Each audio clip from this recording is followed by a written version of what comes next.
I've seen tomorrow's sunlight through the darkest.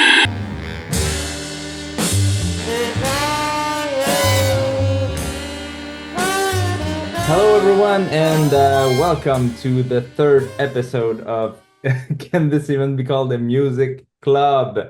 This is a special episode where we're going to talk about a classic album of ours. And let's meet your hosts. So let's start with Bishop in the corner. Hey, what's up? My name is Bishop. I love music. I love playing music. I've said before, but I wrote reviews for Can This Even Be Called Music blog. It's the best blog regarding music on the internet. No ads, all music. And shirt I'm wearing today is The Great Redneck Hope. It's a band from back in the day. They're legends. They're legends to some. Cool name. Yeah. Well, I'm Dave. I'm the creator of Can This Even Be Called Music? I also like music. I also hate music. And I also play music. I also hate and like what I play as music. Yeah. And yeah, we're going to talk about music today. Matt? I'm Matt. All of the above. I hate a lot of music, but I also like some music, and I really like some music. And I'm very excited to talk about music that everybody likes today. I am representing one of my favorite current bands, Dreadnought from Denver. Okay. I love this shirt not only because I love Dreadnought, but I love a non-black band T-shirt, and this is a beautiful sort of turquoise-ish shade. And so when they came through here the last time, I saw this and I was like, "Yep, give me that. I want that. That's great." Awesome. Forgot to mention it, but I'm wearing Bon Enfant. It's a psychedelic rock pop band from Montreal. Love him. Does that mean Bone Baby? Bone, it's in French, but Good. Bone No, Enfant. it's like good kid, Bon Oh, Enfant. okay. Good Okay. Kid, Mad City. Okay. Yeah. Jeff? I'm I'm Jeff. I started as kind of a web developer for Can This Even Be Called Music, and also did some reviews. And the shirt I'm wearing is the album I'm going to be talking about today, Three's "The End Has Begun" record, and we'll hear a lot about that today. Sick. And last but not least, Okay, guys. Hello. My name is Nacho. I am from Argentina. I used to do a few reviews for Can This Even Be Called Music a few years ago. I like all sorts of music. I have no music theory knowledge at all, but I enjoy all kinds of music since I was a little kid. So I'm really excited to be here. So thank you, Dave, for inviting me. I don't know, pretty stoked to be here. I'm wearing a shirt from a really unknown band called Porcupine Tree. They're never really heard. underrated. Steven Wilson is so underrated. People should listen to him more and more. He's the best musician ever. Yeah. Okay. Yeah. Pretty excited to be here. I just saw the top of your shirt. I assumed it was a Closure in Moscow shirt. Yeah, that's Yeah. what I No, thought. no. Wish it were, but no pink lemonade here, unfortunately. Yeah, but Closure in Moscow is overrated. Ooh. I kind of think so too, honestly. That's another episode. All right, so should we start the real deal, you know? Yeah. Yeah. Of course. Let's do So this. what was the order we were saying on the chat? I think it was Bishop, Jeff, me, you, and Matt. Sure, let's go. Cool, cool. So it's Classics album. So I interpreted classics as like something that's just important to me, you know, not like a universally beloved record. I think that this album might be pretty universally loved by like fans of this genre of music. but I chose Fear Before the March of Flames, Art Damage. I have listened to this album like a million times. And when I woke up this morning, I didn't do any of my notes until I woke up this morning. But I wrote about this for like at least an hour. And I have to start from the very beginning, I feel like. Let's do it. I have to give an annoying amount of context for why I love this album. Can we interject? So much. Yeah, of course. Yeah, please do. Please Good. do. So I think it starts when I was a little kid. I was born in 1997, so I'm younger than everybody else. But because I was born in 97, I grew up when like burning CDs was still like a big thing. It was like still exciting. It felt exciting as a kid, at least, to burn CDs. And my dad was really into different kinds of music and still is. My older brother played guitar in a band that was kind of inspired by this specific like niche of music. And when I was really little, like had to be 6 or 7 or something, around that age, my dad would burn CDs for me based off of like things that I responded to, or like if I said I liked a song, you know, we would like make these little mixed CDs together. And it was like he was into music torrenting, and you know, like having an organized iTunes was just a virtue. Was it like the LimeWire era? I don't know what he was using. I know that by the time I was in middle school, Demonoid was the thing. I remember Demonoid. Oh Never gosh, heard of that. I feel old, dude. Yeah, so Demonoid was the thing. I don't know if Vuse is still a thing, like VUZE, but Yeah, that I was used that kind client before. yeah, so that was also a Allegedly. thing. Yeah, allegedly. I'm aware of that client. Yes. But so when I was a kid, like I said, my dad listened to all sorts of music, and there was this specific song that had an impact on me by Fear Before the March of Flames, off of actually their first record. First record is called Odd How People Shake, and this song is called The Lisbon Girls. Oh, the Lisbon Girls. And I just thought it was really, really cool. And so I was trying to think of some albums from when I was a kid that had an impact on me. So Fear Before the March of Flames, Odd How People Shake, that was a big one. The Alexis on Fire self-titled was a big one. Thought that was cool. And I'll get back to that because there was a moment specifically where I feel like my taste was like nearly finished, even as like a child, or like I still think about this one thing relating to Alexis on Fire. But From Autumn to Ashes, Abandon Your Friends, loved that one. At the Drive-In, Relationship of Command, and Thursday, War All the Time. So we were talking about that band, so Matt. And like these were, you know, bands that my dad liked and my older brother liked, and I think just being in an environment that it wasn't like super musical, like playing music, but just appreciating music in general. I think I grew up like that. And at some point, 2003, Alexis on Fire released this music video for their song Counterparts and Number Them. And I remember seeing it as a kid, and it had a big impact on me because they kind of did like what Weezer did with the Blue album, where it's like, we're normal guys. You know, we're squares in a way, but we make music that sounds like this. Weezer was like, we're nerds, but we got the edgy sound. Alexis on Fire kind of did a similar thing where they're like, we're not badass. We're not really macho or masculine. They dress all like in pink and blue jeans or whatever.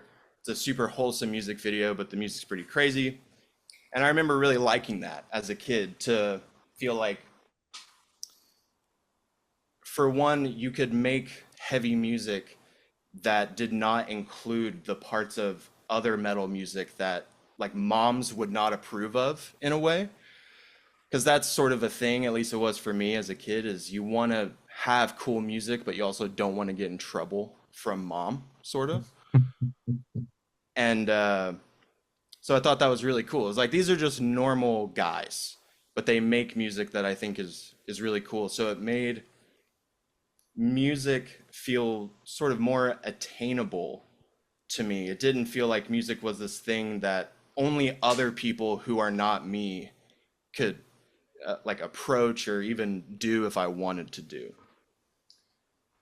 And the reason why that's relevant is because I still talk about this today, about why I think like corpse paint is kind of lame, because I don't think that you need to present yourself in a way that is not exactly who you are to express, you know, a wild idea. I think that just being exactly who you are is enough. You don't have to like dress up. You don't have to be a character or anything. And you can still make any music that you want. And I still think that that's really cool. Not that playing a character is wrong, but I think it's cool to just, what you see is what you get. And then the music can be as weird or not weird as whoever decides. I'm really with you on that because I never really liked the, I don't know, the presentation of metal in general, just like either with the corpse paint or with the leather or with the studs or whatever. Yeah. And I usually just, you know, whatever band I'm in, I'm just, you know, I'm just gonna dress normally and just play the show. I mean, and I mean that's, you know, like you said, I'm not against, you know, theatrics and dressing up and anything, but it's just it's good. It's cool to have kind of role models that don't do that too. Yeah, definitely. And I'm hesitant to use the word like authentic, because I think that that's kind of a slippery thing. Because I mean, this is very head ass in a way, but I mean, like our identities are kind of just inherently performative, no matter what you're doing. So to say that the guys who like wear corpse paint are not being authentic, I don't think that that is true necessarily, but I think it is true that they are presenting a part of themselves. It's like a profile that is contained within them that is not totally vulnerable at the very least. It's not completely transparent of who they are. And again, that can be cool. The guys in Portal, I mean, I don't think those dudes are wearing that like to work or like in the car or shit like that. And that's fine. But the way that all of that relates to Fear Before the March of Flames and Art Damage is like, I think Fear Before the March of Flames just held on to that for a super long time. They're all like ugly guys. Literally none of them are attractive. No one in the band looks good at all. They're all ugly. They're all like malnourished, sort of. None of them look good. There was no costumes. Damn, Like they fucking, especially, okay, I don't know if he would even, that's harsh. if it would like hurt him, but the vocalist specifically, just an ugly guy. Like he's ugly, but I love him. I love him, love him. And I look up to him, and it made me think like being ugly is sort of cool in a way. And so why Art Damage specifically as a classic? Odd How People Shake was their first full length. It has some cringe aspects to it. It has their worst song that they've written on it. There was like a story about how they wouldn't play this song. The song is called On the Bright Side, She Could Choke. And that was like a thing in that era with that genre of music, is like, we need to make a song that's mad at a girl.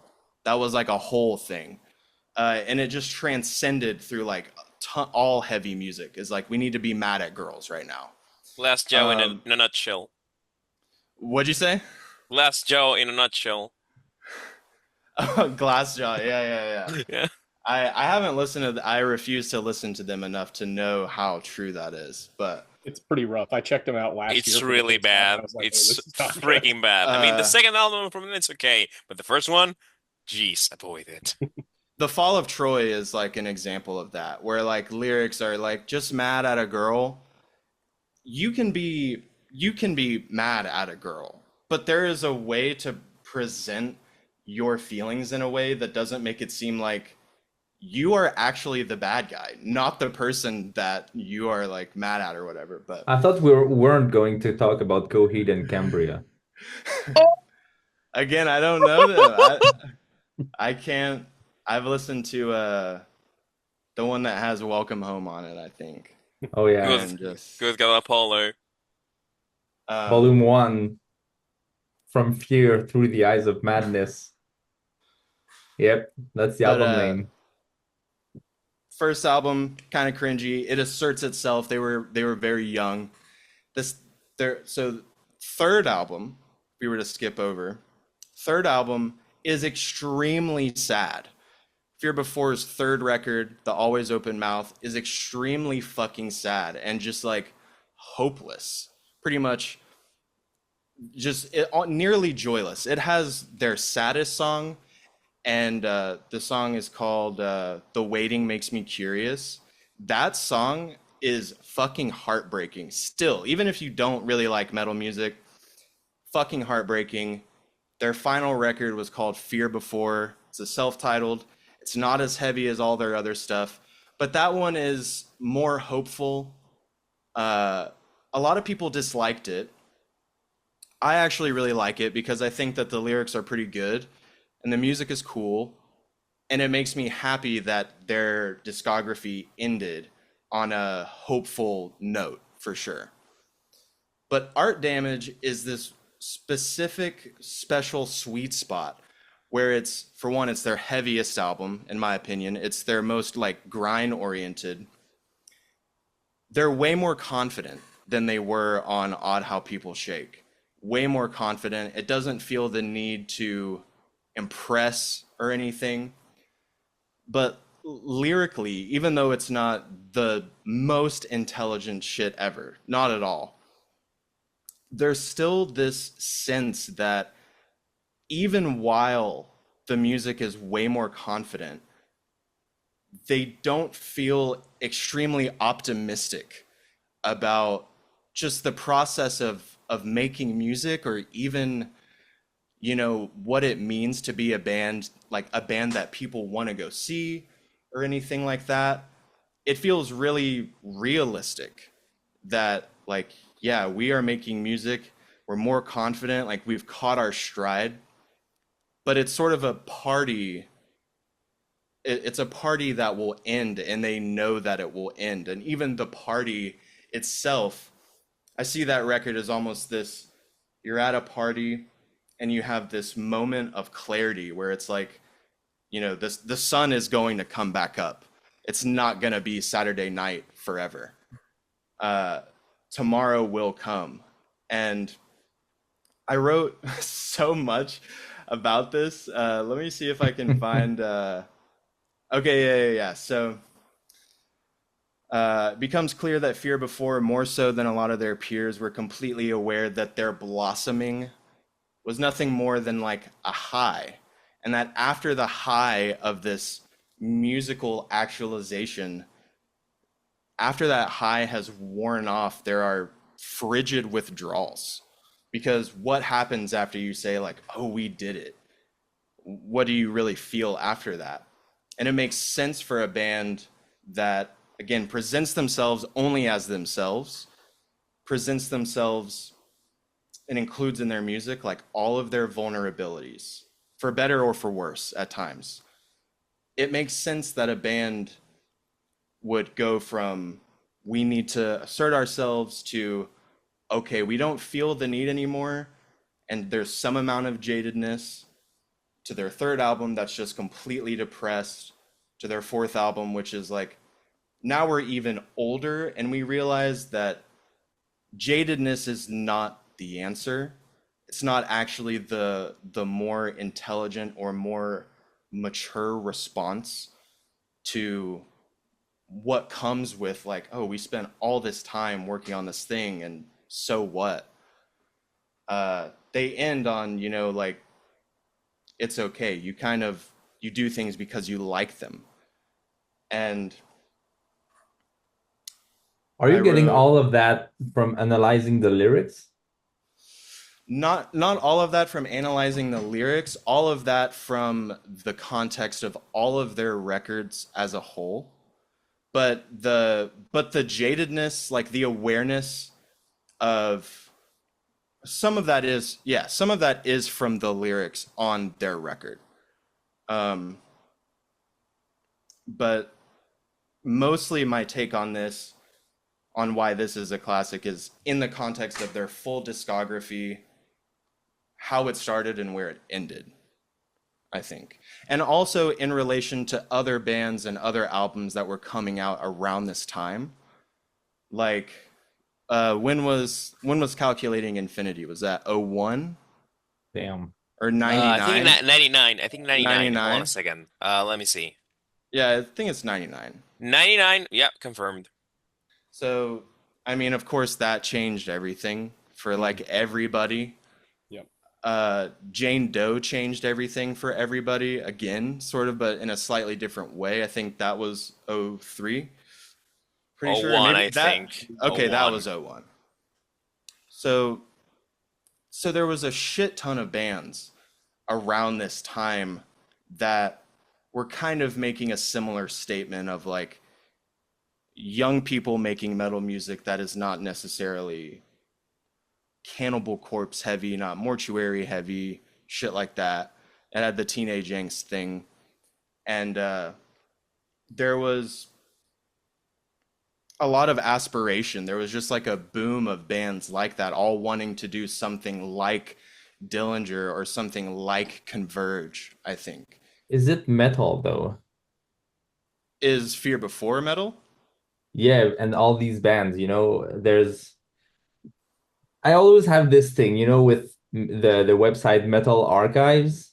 They're really Uh, they're really it's a gatekeepy about. goddamn gatekeeping community. Yeah, Oh yeah, dude, I they are agree. really Yeah. harsh I mean, on what is and what isn't metal. I don't dude, Yeah. care, dude. dude, I just like or don't like music. If it's they called metal or ref not, I don't care. But they refuse to put Between the Buried and Me there yeah, That's the because most egregious because one it's by they core. far. just yeah because it's core. Like what the hell, dude? Okay, sorry, I'll shut up now. But yeah, dude, No, No, it's it's good. it's so Talk okay. talk your yeah, heart Yeah. out. I don't know it's if Fear Before is ridiculous. on Metal Archives. No, there's no way. There's There's no no way. Probably way. There's no way. not. If they're Um, there, I'm gonna just freak the fuck out, dude. It makes um, sense. I think the closing statement was sort of, yeah, it was, our damage was a moment of clarity in the band's career and a moment of clarity for that corner music in general. It kind of has this like smoke 'em if you got 'em attitude, I think, where it's kind of in the middle of some bands, you know, they want to be super dark. They want to say that everything is bad. There were metal bands that tried to say that things aren't all bad or things are all sad or something. You know, and like emo music still was, I mean, when did first American football record come out? When was that? You know, there were all sorts of like takes on just existential takes of young people music going on at the same time. And I mean, that's always true. That's always true. But I felt like their perspective was pretty middle of the road and kind of reasonable all the time. And I felt like that was uh, just meaningful to me. And even though they were definitely never the most technical band of that era, not at all, not even close. They were not the heaviest band from that era. They just found this cool sweet spot of like heaviness, catchiness, sort of intelligence, and being realistic, realism. And so I love it. And I mean that those are all things just about how I like my emotional response to the music. But other than that, I also think that it sounds cool. It's super mid-rangey. The vocals, I mean, you can clearly tell that the main vocalist like blew his voice out on day one. And so there are a lot of things that if you don't care or you don't have any sort of bias or emotional connection to that era of music, or it doesn't make you feel nostalgic in any way, then I can see people just being like, for one, that sounds like shit, and two, it sucks. Like, but I don't feel that way. I really really like it. That's Art Damage by Fear Before. All right. All right, I'm gonna dive in, I guess. But first off, I'm not a scene kid, so I wasn't Sure. into the hardcore scene or anything like that until way, I think maybe in my 20s or something like that. But I really liked that album. And nowadays I like hardcore stuff, post-hardcore, mathcore, chaotic hardcore, everything. Um, and this is good. It's just plain good, and it's got some of that technical stuff. Reminds me in some parts of older Protest the Hero. Maybe less heavy though, because Fortress was pretty heavy. And before Yeah. that, Kazaya, which I prefer personally, but it Yes. was Be much more, real. yeah, it was Dude, much more preach like it. technical punk or something. And it's not like that exactly, but I hear some similarities still. Um, Something I mentioned, I wrote, it's just like it's on Equal Vision, Yep. like Yep. obviously. Like, Nice label. Nice, yeah, nice yeah, label. Yeah. it's nice, and you know what you're getting into. I like that you brought Equal up Vision. Protest the Hero because I don't think they sound similar, but one of the things, the reason why that is relevant to me is when I was talking about like my older brother playing music that was like this when I was a kid. It's different for everybody, but so many people have that like my older brother's music taste impacts my music taste thing.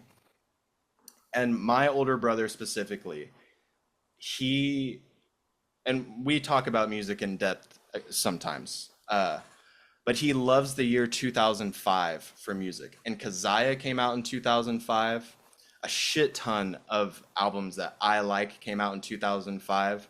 Art Damage was 2004, but it was close. And in that 2003 to like 2000, maybe 8, 2004, 2008, let's say 2003, there were just all these albums that I don't know how much of a real cultural impact they have. Maybe two. Like Plans, Death Cab for Cutie Plans came out in 2005. Dude, that had a cultural impact. I mean, that made, annoying whiny guys feel empowered like across the fucking world, and it still does. And Protest the Hero was a band that I kind of lumped in with Fear Before the March of Flames because they were one of those bands that my older brother liked and also preferred Kazaya over anything else. And so Kazaya is so good. it's still classic. That one is still classic. It's amazing. Oh Yeah. yeah, and their remaster of it, it's brilliant. It's good. I feel like I've listened to it and didn't feel like it made much of a difference. If anything, I maybe thought that it just didn't sound quite as good. Oh yeah. Yeah, like the remaster I think is more bass heavy, which is not a problem. I don't think it made the album worse or anything, but I don't think it made it better. I remember thinking maybe I should revisit it. Well, Yeah. that's pretty much my thoughts on Fear Before. I mean, not much to say, but No, good I'm stuff. glad you liked it. Yeah. All Cool, right. dude. Sick. Okay. I think I'm gonna dive in as well. Um, well, for me, um, when I was a kid, I was more into like hard rock and new metal and alternative metal from the Corn. 2000s. Not really. I POD. No. Really, from all the new metal bands, Korn was one of the last ones that like I could listen to. Like for real. Like it took me until the Powerman Nothing. 5000. No. Yeah, Oh gosh, that's some old name. No, it took classic. me to the Orgy. Nothing from 2019 to listen to Korn, like appreciate their whole disco. But the thing is, I was more into bands like Disturbed, bands like Guns N' Roses. It was like a melting pot of genres. I wasn't like I didn't have like a particular favorite band, but from all those bands, like I wasn't into hardcore at all. It wasn't into no, it wasn't a genre that I listened to until like my 20s. But then I started to listen to bands like Envy, bands like the Dismemberable Fugazi, the hardcore or the screamo well-known bands. So I was going to check this with an open mind, taking into account that, well, it's a genre that it's a hit or miss sometimes, especially with the vocals, because it's pretty honest with vocal de delivery. The barking, the whining, um, Sure. no fucks given with vocals. But I was surprised with this. It's a short album, 30 minutes long. The vocals in this genre are like a hit or miss for me. Because I mean, we were talking about this with Matt the other day. We were talking about Thursday. I told you that I really like Another Evolution, and I was talking about Black Sheep Wool as well. Because I was listening to an album called I'm Gonna F Myself, which the vocalist is just screaming his lungs out, and I was like, wait, why do I like this? And why I don't like other bands that sound like this? It's just like if it clicks. If it clicks, then I like it.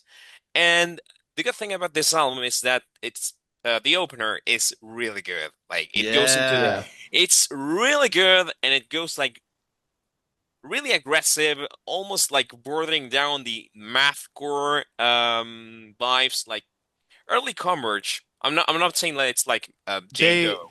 It's not they like yeah. Hmm, Fear Before is hmm, good at writing hooks.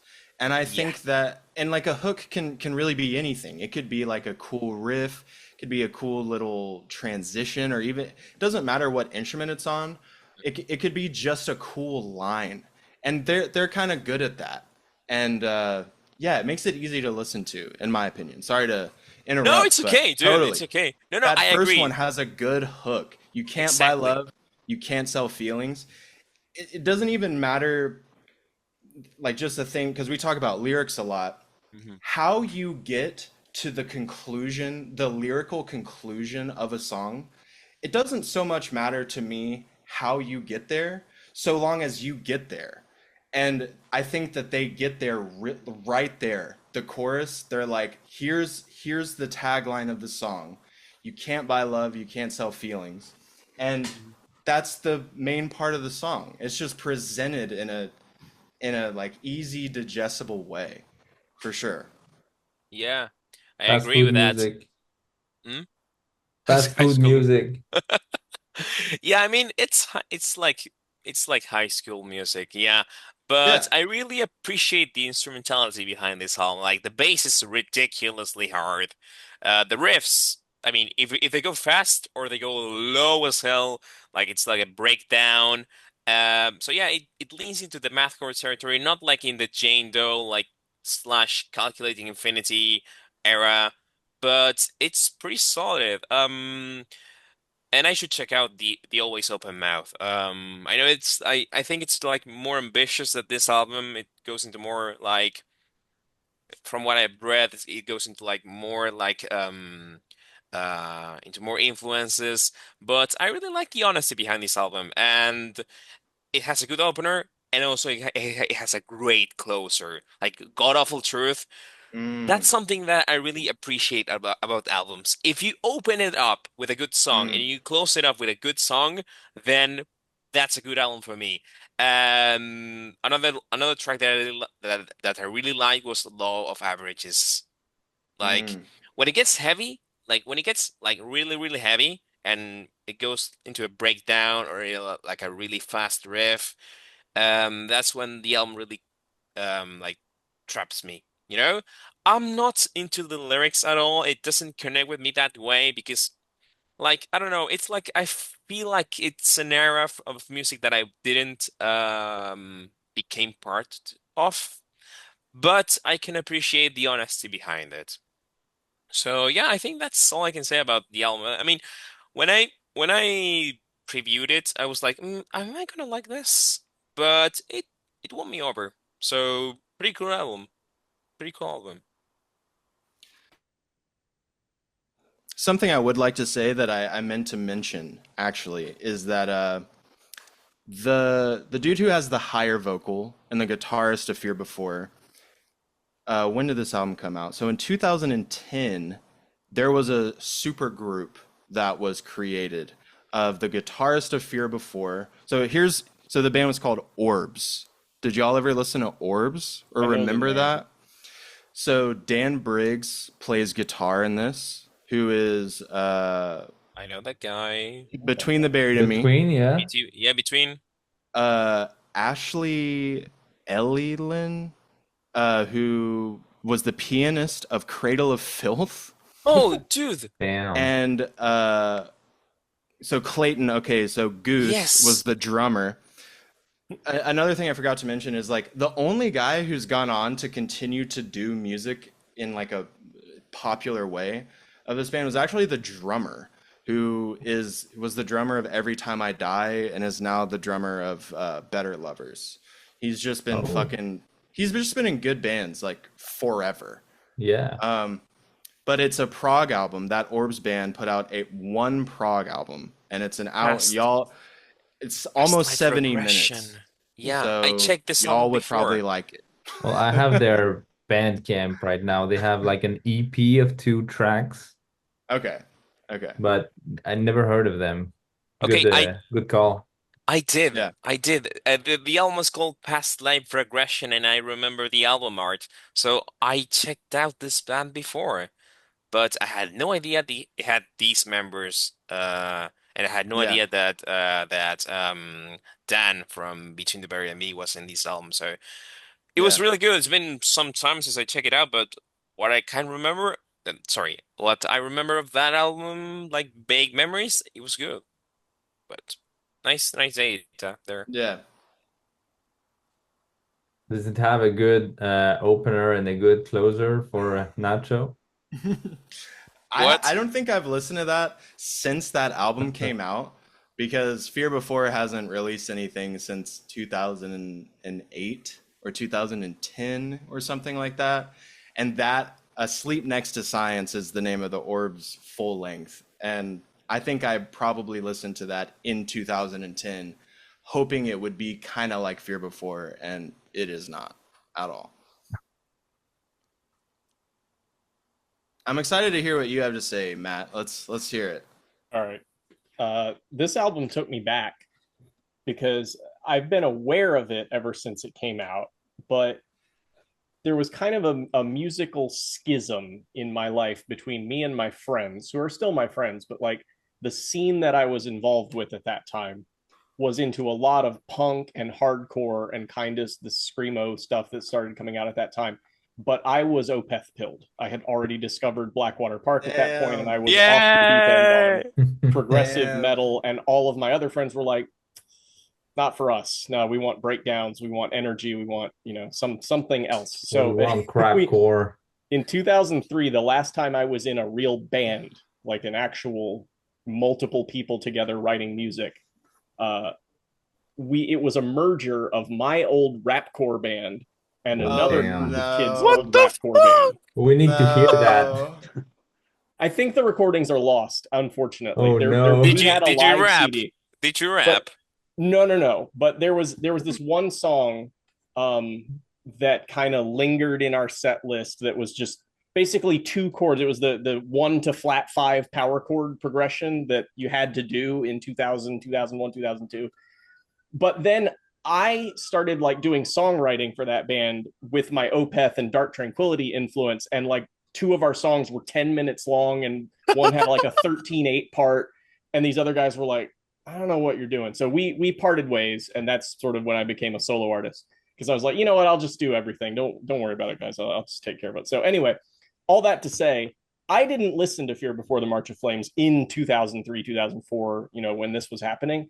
But they were in this like peripheral group of artists with Every Time I Die, Alexis on Fire, Blood Brothers. One of my friends was really into Blood Brothers, and I was like, okay, like that's neat stuff, but it wasn't what I was looking for at that time. I wanted the prog, the Extol, Opeth, Dark Tranquility, that kind of stuff. But I respect this, and I find myself circling back to it and appreciating it more now, recognizing it for what it is and not what I wanted it to be at the time, and it wasn't. I think I listened to this album last year because a couple of my friends and I do every few years we'll pick a sort of respect the classics topic to go over. One year we did a deep dive on jazz, which we'll come back to in a little bit. But last year we did a deep dive on like early 2000s emo screamo mallcore stuff, and so we listened to this and Atreyu and From Autumn to Ashes and My Chemical Romance and just anything that Kyotos, anything that was vaguely involved with that scene. Oh my God, Atreyu. Did you listen to Me and Him Call It Us or Heavy Heavy Lolo? Because those are the bands that, especially Heavy Heavy Lolo, they like toured with Fear Before. That is the other band that I think is the like, they were cool, like Fear Before, Heavy Heavy Lolo, cool, but it's just like fucker bands. Like guys who are like poor, they probably smell bad, and like they're not as like they probably had to like borrow gear, it's just like fucker bands. These kinds of guys. No, so you mentioned when you were talking that this kind of music doesn't have a costume. And I respectfully disagree, because I've never seen the picture of these guys, but I promise you they were wearing girl jeans when this album was recorded. I'm still wearing girl jeans. It's not a costume, bro. It's a fucking it's a way of life. It's not a face, Mom. It's not a face. There was like a 2-year window where every dude was wearing girl jeans, and this is that sweet spot. So this is a girl jeans core album.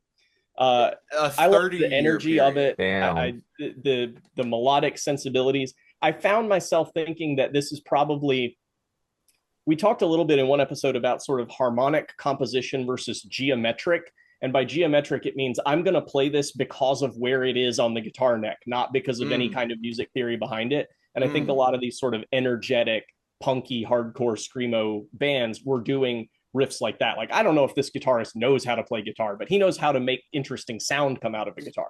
And so the riffs are kind of like really angular and harmonically weird, but in a good way.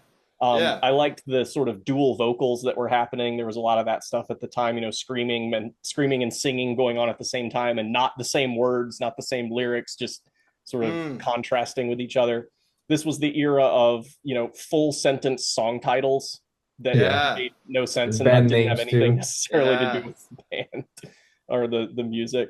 And then it's just a lot of this was brainless, but in a good way, just like moshcore, just like here's a song that's going to get the pit open, get kids moving, get our like post-teenage angst out. I imagine this was an incredible live show. Brainless. Shut Dude. the fuck I don't mean that as don't a say pejorative. no. Sorry. Two things. For one, Dave, brainless about Psyopus. You're a fucking psycho. That's the contrast I'm making. Like Psyopus was very cerebral. I didn't think this album was very cerebral. It's just like energy, just pure raw serotonin, dude. Adrenaline, actually. Instant adrenaline is a good way to put it. Yeah. And then Nacho hit on the God Awful Truth, which I found really interesting because it fits with this pattern of like bands like this who listened to ISIS once, or Neurosis, or Frodus was an influence on some of these bands. Norma Jean, 2002, Bless the Martyr and Kiss the Child, seminal album for me, huge influence. Love that album. Right in the Yeah. middle of that album is a 15-minute song called Pretty Soon I Don't Know What, But Something Is Going to Happen. And it's just like sludgy and droning, churning low chords for 15 minutes. It's Disgusting like, riff. what? Yeah. Yeah, it was a Disgusting. fantastic song, but this was like that, where it's like, this is sort of laying the foundation for Norma Jean and Fear Before. It was, let's do one song like this on our album. And then later down the road, other bands would be like, what if we just did that? And we sounded like the sludgy post-hardcore track from that band's album. I'm telling you, that's on Jane Doe also, what you're talking about. I'm not as familiar with Jane Doe for whatever reason. It didn't hit me at the time. But there's also like right in the middle, super long song of just like, it's like a sludge song for sure. Yeah. And totally agree that these bands are like, I think what you said is right. Like they listened to ISIS one time and they were like, we need a song what is sad? You know, how do we do sad? How do you do that? Big and slow. Big and slow. The end of the first Fear Before record is like, it's a 10-minute song. 3 minutes of it just sound like Fear Before, and the last 7 minutes are just all piano. But Nice. totally, you should check, if you haven't checked it out, you should check out the record after this one, because kind of like Nacho was saying, the Always Open Mouth is the one that it seems to be consensus that's everybody's favorite. For a lot of people, it's their favorite. It has one track that has Anthony Green on it, but you can barely even tell that it's Anthony Green, so I don't know why it really matters. That? Interesting. Circus Survive vocalist, original Seosin vocalist. Yeah. Sound of Animals Fighting, he's in that band. But that specifically, The Waiting Makes Me Curious, horribly heartbreaking song, totally slow and sludgy. And I like what you said, like how good is Adam really at guitar? I don't know, but he is good. He is good at getting catchy sounds. He knows what sounds good, at least. Dude, I feel gassed up because I thought that in comparison to the records that y'all picked, that mine was like kind of lame or like didn't have as much substance. So I'm so pleased. This was a perfect moment in time for this style of music, and I think this album encapsulated as well as anything. So sick. Awesome. Well, we didn't hear Jeff yet. Maybe he's gonna destroy it. Dude, tear it down. Tear it all down. I never really got into like the hardcore metalcore scene, so let's go. I don't really have much history with this type of music, so not that I didn't like it, it's just not the kind of music I normally listen to. But I thought it was a good album as a whole. Really, Between the Buried and Me is the only band that I can kind of compare it to, because they do a lot of prog and I'm more of a prog guy. Yeah. But I did kind of pick out some parts that did remind me of Between the Buried and Me. So I mean, of course, Between the Buried and Me has that metalcore past, and they're a bit more prog now, but I know their early stuff is more core oriented. But I thought it was a good album, but I don't really have much to say about it because, again, I don't have much history with this type of music. I did like the track title, the first song. There was a G.I. Joe Fensler film reference. That was funny. No, but, totally fair. Because also another 2005 record, Alaska, Between the Buried and Me, Alaska. And I never really listened to that much as Colors and the albums after that. But yeah, I mean, Colors for me, I mean, I have listened to Alaska, the Silent Circus, and the self-titled album a few times, but for me, it's Colors and everything after it. I mean, exactly. And sorry, I'm gonna bring one comment from like a few minutes ago. You mentioned Portal, like the dudes like with costumes and everything. I imagine like the curator when he had like the clock in his head, like driving to work. Like imagine the curator like having a big freaking clock on his head, like going to work. Like, sup, dude? Yeah, or like they get done with a show and he can't get the outfit off, so he's like hitting his head like on the doorways and shit. It's just like super cumbersome.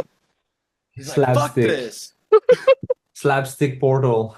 Slapstick portal, yeah. This is definitely for another episode sometime, but Yeah, dude, my definitely. my my secret on the inside is I kind of hate Between the Buried and Me.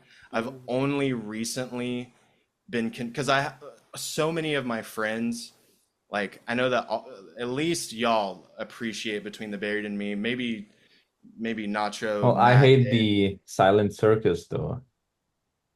Okay. But would you say that you if someone said, "Do you like Between the Buried and Me?" Would you say yes or would you say, "Oh, I love them." You know? I love them. I love them. I probably I love mean, them. for me, I'd say Colors yes. Colors is Yeah. for me one of the most. I mean, it's in my top 15 albums of all time. Like It's it's been pretty close really to my top influential. 15. Yeah. Yeah. I agree. Yeah, so many of my friends love Between the Buried and Me. And I didn't even really like any of their music besides some of the stuff that was kind of nostalgic to me from Alaska until I watched like interviews with them and saw how they kind of act just as people. They also actually they also present themselves just as guys. And I think that's pretty cool. I think Um that's the whole like prog thing, you know. Yeah, I mean, Like prog people there's are just yeah, they're dads. just down to earth guys. I mean, Yeah. I can seem to think of a like a prog metal band that's pretentious with themselves. You know what I mean? Maybe Uh, Symphony X. maybe, They have a but more of an appearance thing, yeah, maybe, but that's because of how Russell is, you know? maybe. The rest of the guys are just chill guys. Yeah. But for example, take Opeth. For example, like they're beasts at what they do, and you see like Michael Ackerfeld doing like stand up at each show, and that's it. I mean, they're just humble guys. I had the chance to speak with Mike when he came to Argentina a few years ago, and I talked with him, and we were talking about like obscure 70s rock bands, and he was just chill guy, you know? That's something that I see in prog metal in particular. Like they're just like, dude, we just make music. That's it. Yeah. it's a universal thing for well, at least in the case of Prague, and maybe it's kind of a universal thing that for one thing, people who are extremely good at their instruments are not a dick about their instruments because they you typically Yeah. people who are extremely good are humble because they know how much time and annoyance I'm it just took thinking for of them to be good. I'm just thinking of but Ingve. but the fans can be way more pretentious than the Yeah, people who actually make the music. And yeah, so that was something that for the longest time I felt towards Between the Buried and Me. I still a little bit, I don't know, again, directed towards the fans. Like Animals as leaders, none of those guys are rude. Matt Garska is not rude. Like, and yeah, they're masters of their instruments. Does that mean that I love their music? I think that it's cool, but I think with bands where the mastery or the virtuosity, is that a word? Virtuosity Hmm. technical. I call it technical wankery. yeah, the wankery, when that is the quality of the music that the fans seem to be like, that's why they gatekeep it, it makes me not give a shit. It makes me think like, who gives a fuck about that? You know? It has to be presented in a way that feels approachable to a degree. And so yeah, watching videos of just the guys in Between the Buried and Me. I mean, they're from fucking like North Carolina. They're Hmm. drinking like Mountain Dew. You know, they're stupid. And it made me like their music more because it made me realize it is not their fault that their image is kind of what it is. Yeah. It's not their fault. And so, yes, all of that just to say, Between the Buried and Me as a comparison to Fear Before, yeah, it makes sense. Their fans kind of overlapped some, definitely.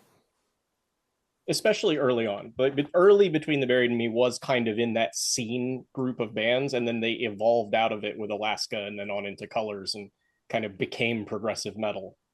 Yeah. Four. Final thing I'll say, some bands, if somehow there's someone listening who doesn't know all these bands, check out the Great Redneck Hope, classic band. They had the long song titles, even though 2005, the guy who actually did longest song titles, Sufjan Stevens, which Oh, check yeah. it Yeah. out, Illinois. Illinois. genre. Dude, Yeah. what the He hell? also It's in the same 2005. scene. Same scene, yeah. Same Indie scene, yeah. scene. Yeah, same scene, definitely. Indie scene for sure. But okay, if you like Fear Before Converge or whatever, Great Redneck Hope, Hayworth specifically, so fucking good. Little bit different, but Inside the Beehive, super fucking Oh, yeah. good. Me and Him Call It Us. I mean, there's been a revival of this kind of sound, or this like philosophy in music. It kind of works. Sometimes it doesn't really work. And yeah, it's Is that it like the kind of MySpace core or something? MySpace score. there was a Facebook dude, this is a whole different thing, but there was a Facebook group called the MySpace Revival. It kind of died out, and now that group, it sort of either became or just died for some other reason, and everybody went to Mathcore Index. And so yeah. there are a ton of like people my age who all love these bands, and they're inspired by that. My favorite record of bands that are at least aware of this kind of music and liked it is Black Matter Device, Autonomous Weapons, Damn, so good. 2021 or 2022 or something. Fucking masterpiece still. The Still a Armed. masterpiece. The Armed, Yeah, The Armed. super good. Untitled is freaking brutal, dude. Oh yeah. They're Yeah. a little sexy, let's be real. Okay, they're all sexy. The people in the Armed, they're fucking, you know? Can you So it's can a- you not make music like this if you're too sexy? Not honestly, no. No, of course not. That is like that's a barrier of entry, you know. What do you know about being sad? You're sexy as fuck. Shut up. You're a liar. You're just a liar. But no, Armed is super good too. Super good. I'm done yapping. I talked forever, but I'm glad that y'all liked it. We spent longer on Art Damage than Art Damage is long. Yeah. Definitely. All right, I'm done. I'm throwing Cool. the towel All right. in. I am next. Let's go. Let's go. Yep. So my album was Three's The End Has Begun. And first I'll kind of go tell you a little about the history of the album with me, and my history with the band, because I'm actually involved with the band. I helped make their website, and I'm kind of friends with Joe Yepard, the frontman. So I first heard of Three by seeing this album reviewed in some metal magazine. I forget which, but it was just in the back of the magazine, and I checked it out online, like, oh, this looks interesting. And not long after that, they Dream Theater announced their Progressive Nation tour, and Three was actually on that tour, as well as Between the Buried and Me and Opeth, which incredible that. lineup.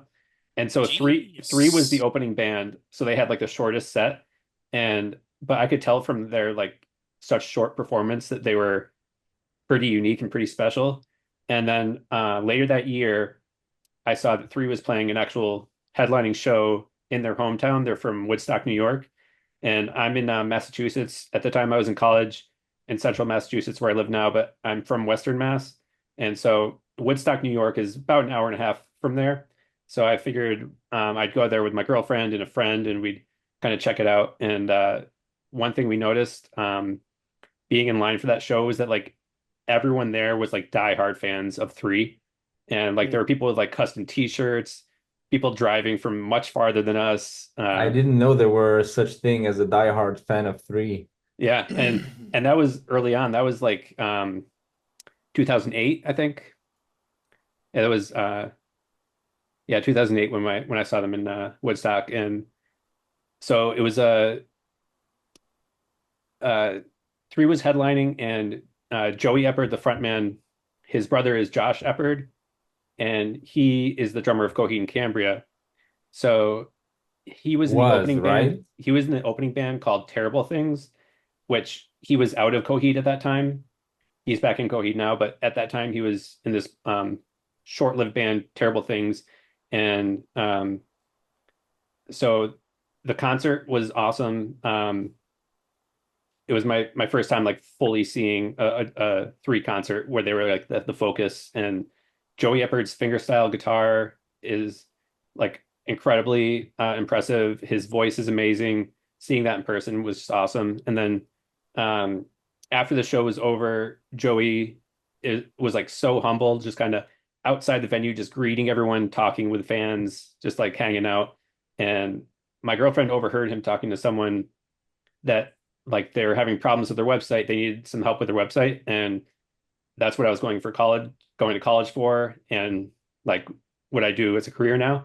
And so my girlfriend kind of like pushed me like, oh, go offer your help and stuff. So I was like, yeah, I do websites. I can help out. And so we kind of just connected there on like Facebook, and I ended up building the new 3 website, kind That's of so taking over cool. as the That's so webmaster. sick. That's And That's then so Yeah. sick. wholesome, dude. yeah, and I didn't ask for like any payment, but I got like backstage pass tickets and like free merch and stuff. So I was just kind of like a buddy of Joey's, just kind of doing the website, getting free access to shows. I actually was backstage one show at the Palladium in Worcester, Massachusetts, where they were playing with uh Within Temptation, I think it was, which was kind of a weird pairing, Yeah. but they were 3 was on the label Metal Blade, so they kind of got paired up with these metal bands because they have a little bit of a metal sound, but their earlier stuff not much metal at all. It's more funk music, but um, they were on Metal Blade from The End Has Begun through the Ghost You Gave to Me, but I kind of got to hang out with them backstage a couple times and got to go to some shows. And let's see. I think that's all I'll say about kind of like my history with the band and kind of start getting into music now. So the album The End Has Begun, that was the first album I heard of theirs. And I later went and listened to kind of their early stuff, which I love as well. The album that came out after The End Has Begun, Revisions, is kind of them re-recording some of their early songs and releasing more funk type music before they went back to the kind of the prog metalish stuff in The Ghost He Gave to Me. But The End Has Begun was their kind of first time going full on into kind of the metal kind of sound.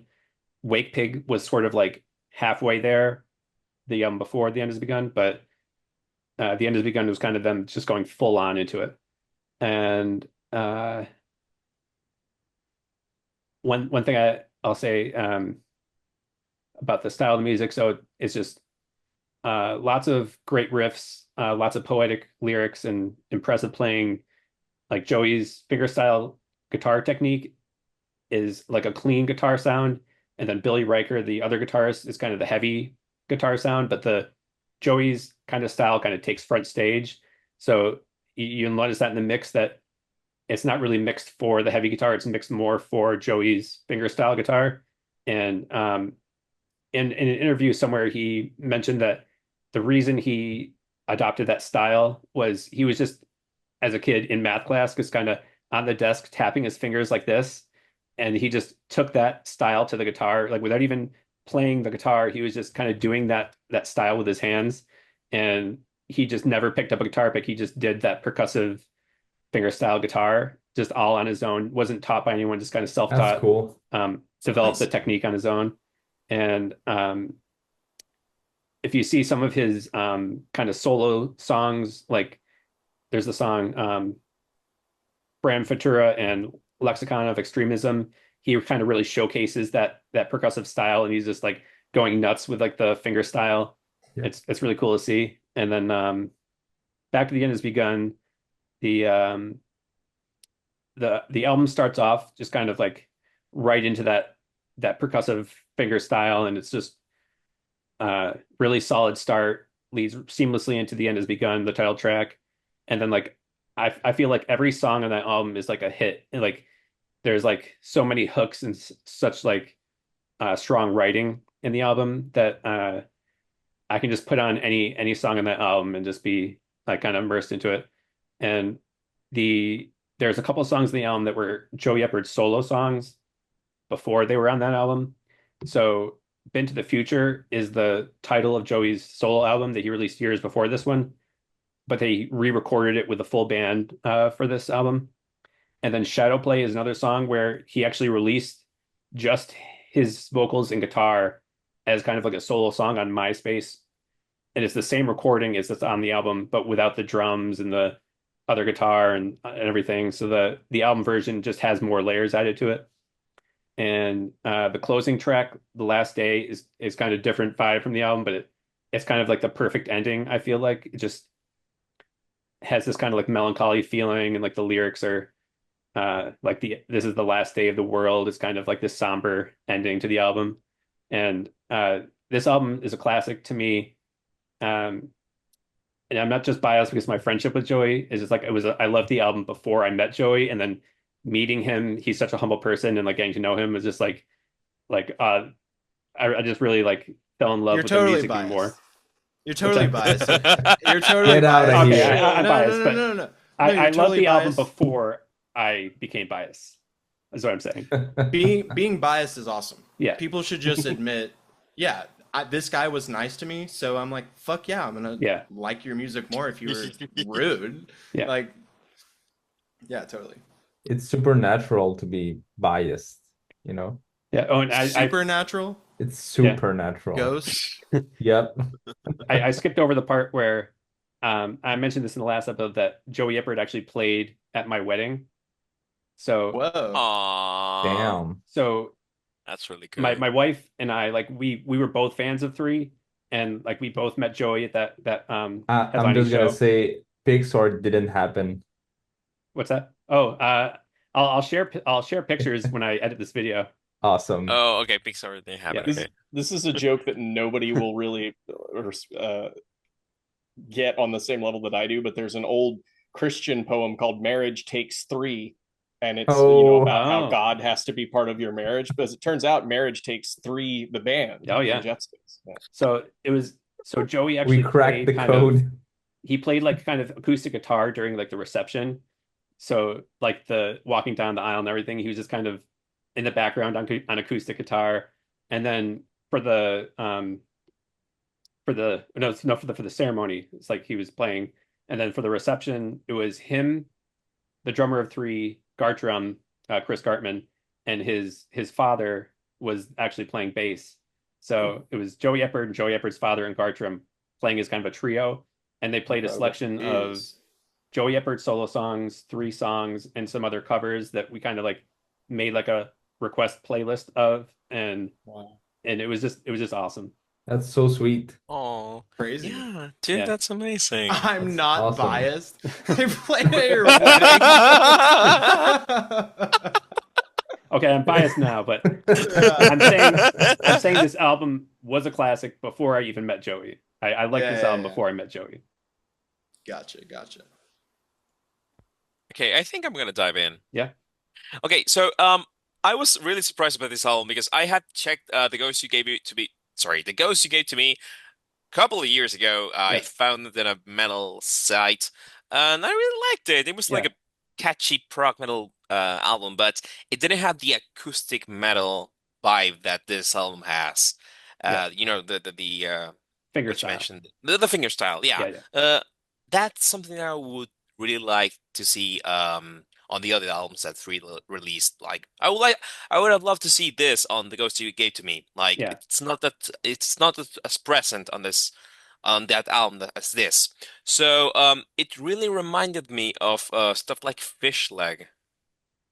Like, you know, Mm, Dave, Fish yep. Leg.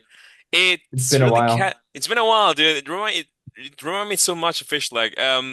And I really like how catchy it is, but sometimes how aggressive it gets. Like, I was checking through the songs. I was just listening to the album like without checking the set list, and I had to stop at a minute and it was on my Divided Falling at the ending, how aggressive that got. Like I was like, what the hell is this?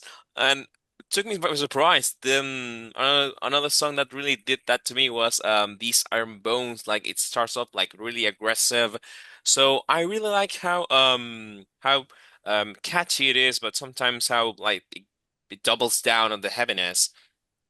And I really like the closer of the album going full acoustic at the end, really melancholic. You also So like the opener? I did actually. Oh, okay, so it's It's a a I perfect did. album then. I it's a did. win. It's a win. Shout Actually, I out. actually I actually like how the first two songs intertwine with each other. Yeah. The End Has Begun has to be like it has like the catchiest chorus of them all. Like it's really good. And I really like it, the voice of Effort. He reminds me of Cedric from the Mars Volta, but without the wackiness behind it. He has like this control style between I don't know Claudio from Coheed and Cambria or Cedric or even so maybe Timon from Our Oceans. Like it's like Our it has like Oceans. yeah Our Oceans, really good band. Yeah, it's awesome, uh, but I I love didn't them. draw parallels between the two.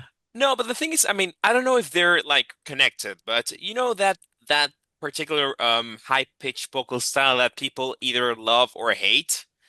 Okay, so I think that co for many people, Coheed, uh, Claudio's voice is like a hit or miss for people. Hmm. Same thing with the Mars Volta. Same thing with our Oceans. Here, it's not the case. I mean, he has like this controlled, high-pitched vocal style that's really like suiting to the ear. So, of all the albums that I checked, because I already checked Spiral Architect, already checked Mingus, and well, I Spoilers.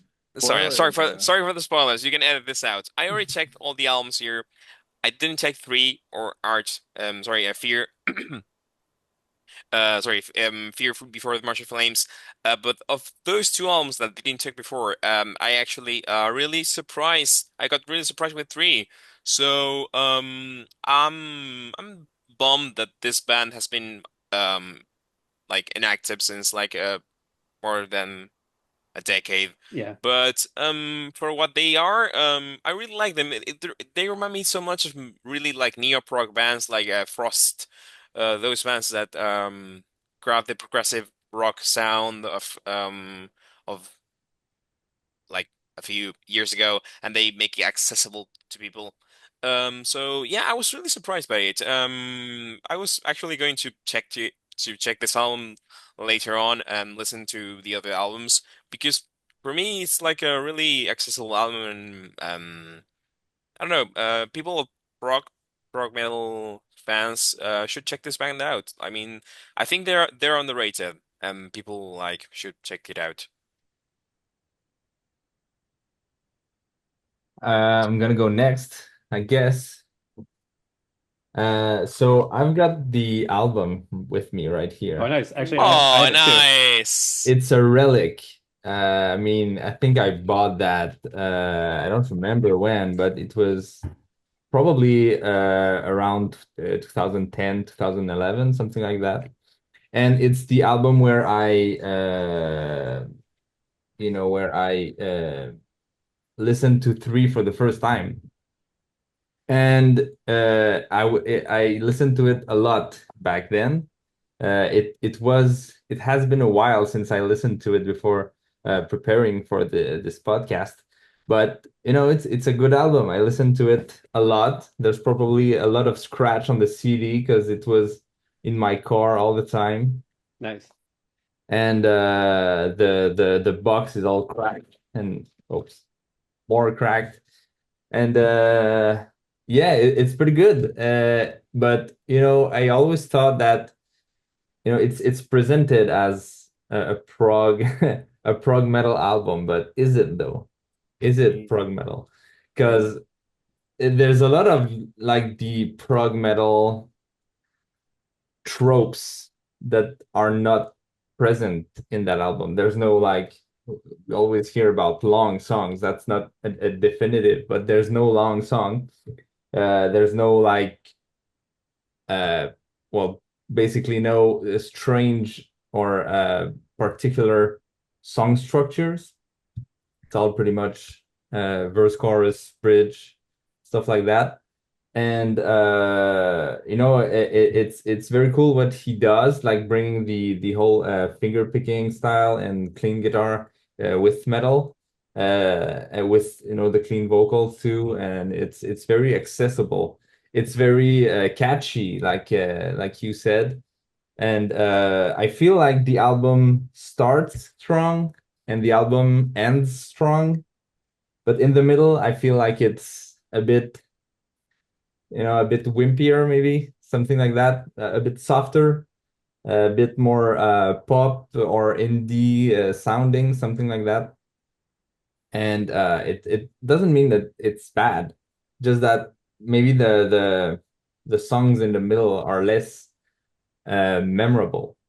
And I wanted to say the finger picking style mixed with metal made me think of like that band called Fla Metal, which is a really bad band name, but it's Yeah. it's flamenco It's not metal. even a good portmanteau. No, it's not. It's not. It's not. But their album, The Elder, it released in 2005.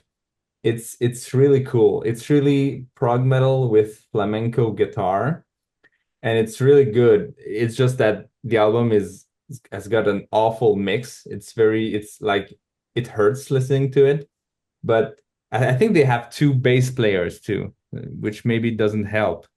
But it's a really cool concept. It's not three doesn't go as far in the flamenco style. I don't think Joey, it's Joey, right? The Yep. guitar player. Yep. I don't think Joey is a flamenco player. No, he He's kind of just developed the like, style on his yeah, own, so it's kind of like half flamenco, I would say.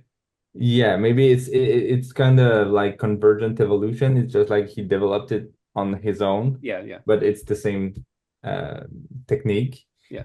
Uh, and I'm just wondering what's he doing now? Is he just doing marriages? No, Because it's been a that while. that was kind of a special case type of thing. But so he has a Patreon Marriages. and he's releasing a lot of solo pieces on Patreon, and he has like more than one solo album like fully done and ready to release. He just hasn't released it yet.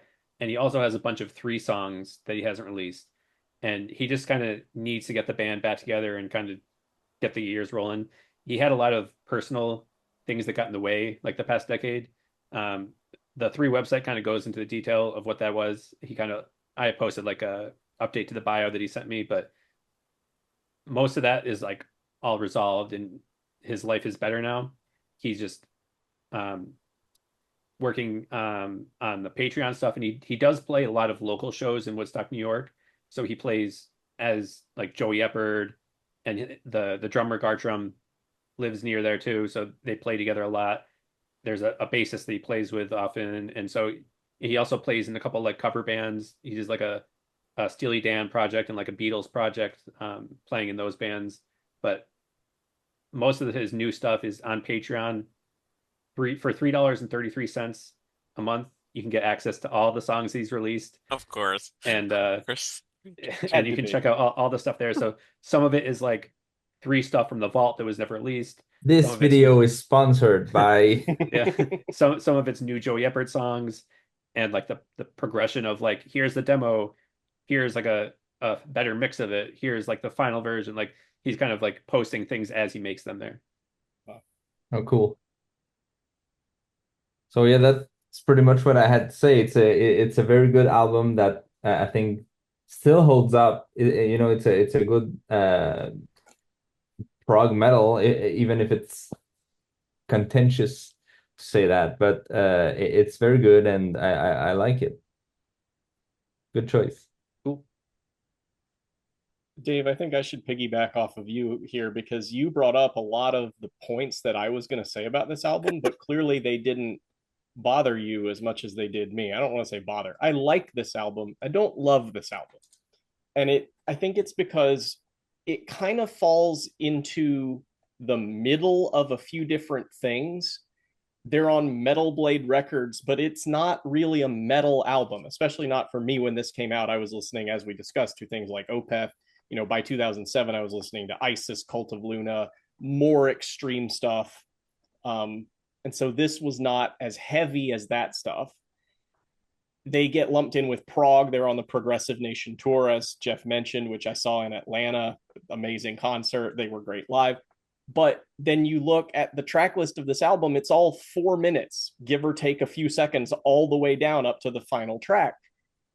They're not, I wouldn't really call this prog. And even further to that point, I don't know if anybody remembers that there used to be a channel called MTV that played music on television. I think the video for All That Remains got a lot of run on MTV2 back in the day. So that's how I probably first heard this band, is they were popular enough to be like on the relatively mainstream, music channels. And, it was like, okay, this is neat. This is different. It becomes clear, as you listen to it, that this is, the not gimmick, but the thrust of this band is built around Joey Eppard's fingerstyle picking. It's like, okay, that's unique. That's different. But, as Jeff pointed out, the mix is all in service of that. So when they want to be heavy, the heft isn't there for me on tracks like, what's the Falling one? My Divided Falling. My Divided Falling. Yeah. And then Serpents in Disguise after that. Like, those need some punch. And that punch just wasn't there for me in the mix of the album. I'm like, I mentioned earlier to you guys, I put on Welcome Home by Coheed and Cambria. The parallels between Free and Coheed are undeniable. Big mistake. That song, that's got bombast. Like, that song hits. And I'm like, I want Free to sound like that when they want to. Like, they sound really good in the lighter moments, in the interludes, and when Joey's guitar is really shining. But I don't know, there's something that is not quite balanced about it, either compositionally or mixing or everything. So, like, there is a lot of talent. There's a lot of creativity. The hooks are really good. I do find myself humming this album a lot, even though it's not, my favorite of the ones we're talking about today. I kept having pieces of the song stuck in my head. It has earworms everywhere. Yeah, sure. Earworms everywhere. It's really good in that respect. But back to that point, that it's really more mainstream, more almost radio friendly than progressive metal would have been in 2007. So it's sort of out of place in that conversation, but it kind of carves out its own place. And if you look at it for it being what it is, it's a pretty good chunk of music. So I can totally see why this, means a lot to you guys. It's a good one. I was just fact checking. That album is not on Metal Archives. Of course it is in there. God damn it. It's probably like a hard rock. I think their placement on the Metal Blade label was always odd. Yeah. So I don't have a ton to say about this. I had never heard of this band. But I maybe I had only vaguely heard of them because Jeff had talked about them before, about liking them. So I think that my take on this is pretty simple. I am historically, and maybe just forever, I hate Coheed and Cambria. I think they suck. Anytime that I listen to a Mars Volta record or some band, you gotta see something. Yeah, you're gonna hate it. No, what you gonna do? I was hoping so bad it was a tramp stamp. Is he gonna bring a vinyl? He's gonna bring a vinyl of Coheed and Cambria. Oh, I've got a few. He's gonna bring out Claudio Sanchez. Yeah. I can see the wig. Special guest for I can see the wig. Hair. It's gonna be a lock of Claudio's hair. Is that the whole discog? Oh my god. Oh man. Oh my god. Oh, what the hell? Oh, the comics. The books. The comics. Multiple copies of some of those. And actually, Joey Eppard was going to write comic books or 3, but since Claudio did it, he just kind of didn't, because Claudio kind of took that thing. That's and all my comic books from Coheed.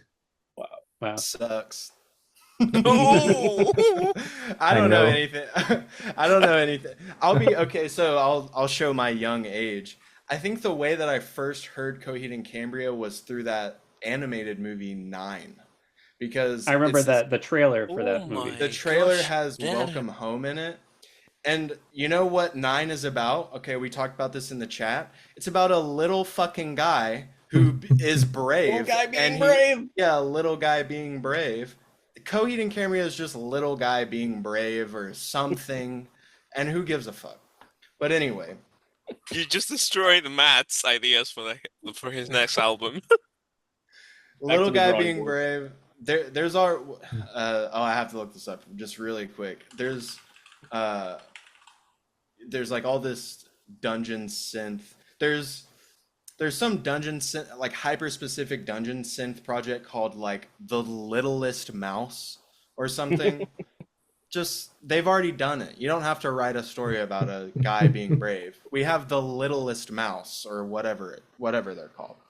Sorry. Anyway, uh, I knew that you had done internet stuff, website stuff for three. You did not design the logo. Did you design their Oh no, logo? no. The Oh, logo okay. that was most of like the album art and logo, all that stuff was just kind of given to me to like place on the website. Um, so like all the artwork you see on the website, it was kind of official artwork that they've gotten from whoever designed their artwork or whoever designed the albums, that sort of stuff. And the logo, I don't remember, I don't know who designed it, but that was in place before I came to know the band. So, had never heard of this band. I listened to this while I was at work. Uh, just glancing at it on my phone when I first saw it, I thought that maybe their logo looks like the Batman symbol to me. So I thought that they had done like songs that were just in Batman or something. Um, it is not that. It just kind of looks like the Batman logo. But I was surprised to actually realize today that this album did not come out in the 90s. Because it sounds like 90s music to me. And especially those middle songs that Dave said are like kind of more wimpy. That song specifically, I think that reminds me the most of 90s music is Live Entertainment. That song, Yeah. it took me like 3 seconds to realize it's nearly the same rhythm and song as that Bound for the Floor song by Local H. You know, that says keep it copacetic. Like they were like, oh, that song says copacetic. And so like it's a hit because just people remember the word copacetic. Uh, and it reminded me of a lot of 90s music, grunge adjacent stuff that my dad also really likes. And I heard growing up. So it reminded me of maybe Local H. It reminded me of kind of Stone Temple Pilots at times. There's a local band that has been around also since the 90s called Super Drag, and it reminded me of them. Uh, it also reminded me of You Will Know Us by the Trail of Dead a lot. Even though You'll Know Us by the Trail Yeah. of Dead kind of goes into that post-hardcore sort of thing. It's a little heavier, like, or I don't even know if heavier is the right word, because I feel like it's fair to call this prog in the same way that it's fair to say it's at least more experimental than other metal stuff that was happening at the time. And the whole album feels decently cohesive. Mhm. Even though there are different vibes all over the place, it doesn't feel like anything's nothing juts out totally. So if you were to just take out any of the fades and think like it's one long song, then is it prog then? Because to me, it has the trappings of what a lot of people associate as progressive rock. It doesn't have the trappings of like, you know, So wait. Mahavishnu Orchestra or like Zool shit. It doesn't go that far, but it has the guy singing in the annoying way, and I say that in a a endearing sense. I love the Mars Volta, but like Nacho said, that's usually the barrier of entry for a lot of people for the Mars Volta is like kind of like I can't remember if I said this in chat or just in my notes or something, but there are certain bands where it sounds like there's one guy in the band who's really just listening to himself and nobody else, and he's not writing parts to service the songs. Glassjaw is a great example of that. That dude's just listening to himself, and the song could be fucking anything else. It doesn't matter. Cedric's kind of a little like that. I'm extremely biased, but he's a little bit. I don't think that this guy's doing that. But he has that, guy with the high voice. The voice has like chorus on it or something, so it has that high harmony sound 24/7. The instrumentation it's underhanded, but it's technical. It's not really in your face. I only listened to the album one time all the way through, so I didn't pick up necessarily on like a finger style guitar thing, but it's still, there were parts of it that to me were heavy enough. And like, I don't think that I didn't pick up on the mix only servicing a softer style of playing. It's just very clear. It's bright, and like I feel like that's an album that, yeah, you want it to be mixed and mastered pretty bright, because the vocals are like right in the center, and Yeah. you're focused on that. And I don't think that's wrong. I love albums that are like that. Maybe even prefer them. So I didn't think it sounded bad. Didn't think the mix was bad. There was nothing that overtly annoyed me or made me say, turn this shit off. That sucks. I didn't find it as annoying as Coheed, even though it's pretty fucking similar in sound. Pretty similar. And yeah, it reminded me a lot of 90s music. It took me back to, I don't know what it is. I really need to sit down and figure out what it is about a lot of 90s music that turns me off instantly. Maybe it's power chords or just some musical sensibility that was trendy at the time and it was just everywhere. But you hear it in a lot of grunge from that 90s era, and something within me just says like, turn that off. I don't care, turn it off. There was some of that, but yeah, I never found myself saying, yo, this is horrible. This is horrible. Why'd you make that? I never found myself saying that. And for bands that sound like that, that is high regard from me. High praise. Super high praise. Good job. And, if for my money, they got the best website. I'm not biased, but they got the best website of any prog band I know. So yeah, simple take, but I'm just not a prog head in the way that y'all are prog Bye, heads. Matt. Oh, he's gone.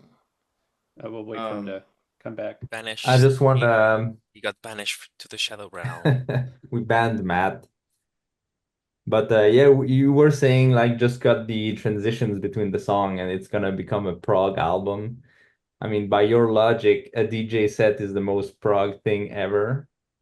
Well, yeah, it's also like, what does it really mean? Because when I think of prog, in my mind, I just associate it with, it doesn't insist that every song have a genre coherency or even just like a vibe coherency.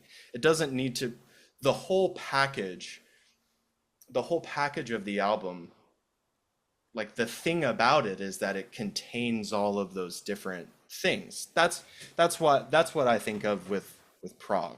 It would be weird if like on a Mars Volta record, if there were just a death metal track like song 3. That would be weird. But it's not like there's suddenly one song that's way heavier than everything else. It doesn't feel it doesn't feel jumbled up. The drums are pretty much always the same. The guitar tones don't really change a lot, but completely different vibe from the beginning of the album to the middle. And I think that's kind of what I associate prog with. And like Where's the line between progressive and experimental? It's kind of Well, ambiguous, you I know. think, I think prog has kind of become its own sound, prog metal or prog rock or prog, The last anything. Animals as Leaders, okay, is Animals as Leaders prog, or are they just technical? No, wait. Uh, I'm just gonna say like prog has become its own sound. At first it was kind of like I think it was kind of they bring something new. They experiment with the songwriting and with the techniques and stuff like that, and Time with the signatures. yeah, time signatures and narration. Not narration, but the narrative. Yeah, yeah, yeah. They bring different aspects to rock or to metal. um, and I think that was why it was called progressive rock or Yeah, it was metal, like a or yeah. like bringing something new. But now it's become a sound, and you have to stick to the sound. You don't try to bring something new to progressive rock because it's not gonna sound like progressive rock. Yeah, I mean, prog rock in the 70s it began like a challenge to like let's say to experiment on the aspects of music that weren't explored before. And then as years pa went by, bands became to like that experimentation, and those were the first like rock bands from the 70s. So it became its own thing, and then when metal came out, uh pro 70s, 80s, and then 90s, people went back to those bands and then they like metal it up, and thus that's how progressive metal was born. But yeah, I mean, prog metal has become its own thing by now. It first like progressive, like Dave said, it became more like a concept. Now it's like its own thing.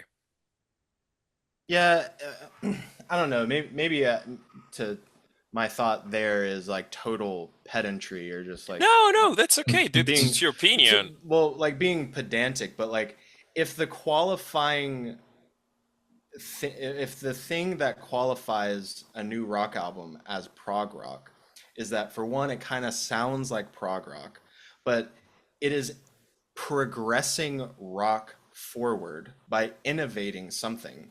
That is a like nearly non-musical quality. I mean, it's expressed Yeah, through the music, it's but like metal musical. to determine if something has that quality, you have to put it in the context of Hmm. other music from before and that's released around it. And, you know, it's hard to, at that point, it's like kind of hard to say. I think in the 70s, like y'all were saying, it was more clear. When you heard something like Jethro Tull or Rush or something like that, and it was like, I've not really heard something like that. And then so it felt maybe a little bit more defined, and then to distinguish between progressive and experimental is also kind of also a slippery thing where it's like, have we progressed or degressed? Because uh, Captain Beefheart or Frank Zappa stuff, there are people who would say that was one of the most important progressions that rock music ever had. And then other people who are like, that's the opposite. It sucks ass. It like has become, that's maybe like a one of the borders between progressive and experimental Well, is the level of accessibility. I think it's kind of the paradox of just naming things, because you name thing for something and then it becomes its own thing. Mhm. And if you try to abide by the rules that, made this kind of the name come up in the first place, it's not gonna end up in the same spot.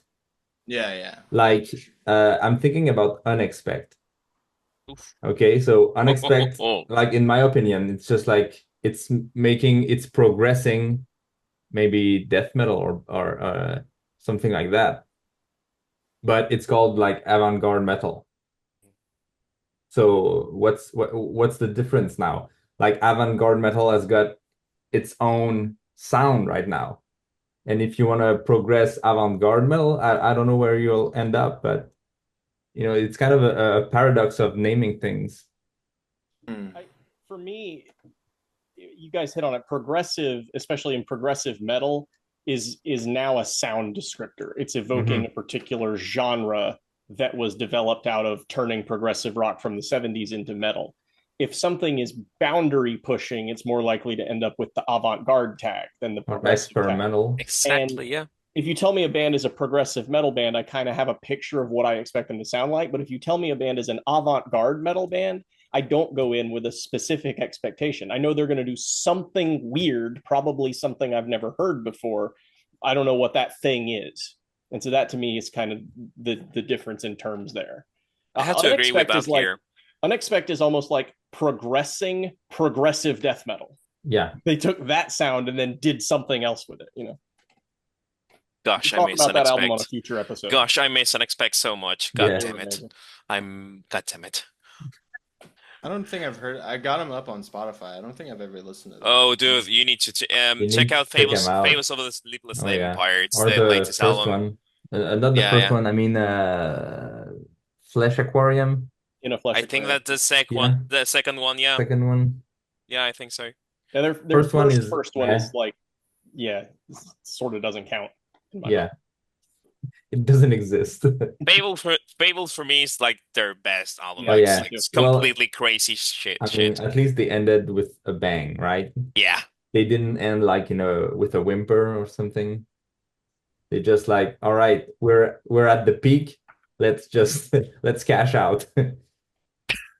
And speaking about Unexpect for just 1 minute, Orange Vigilantes is so goddamn catchy. So good. Yeah. So good.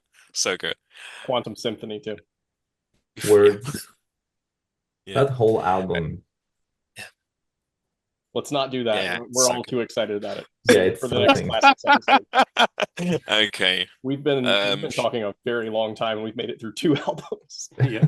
All right, let's move on. Let's go with number 3. Let's go with Yeah. number 3. Oh, Okay. number 3 is not 3.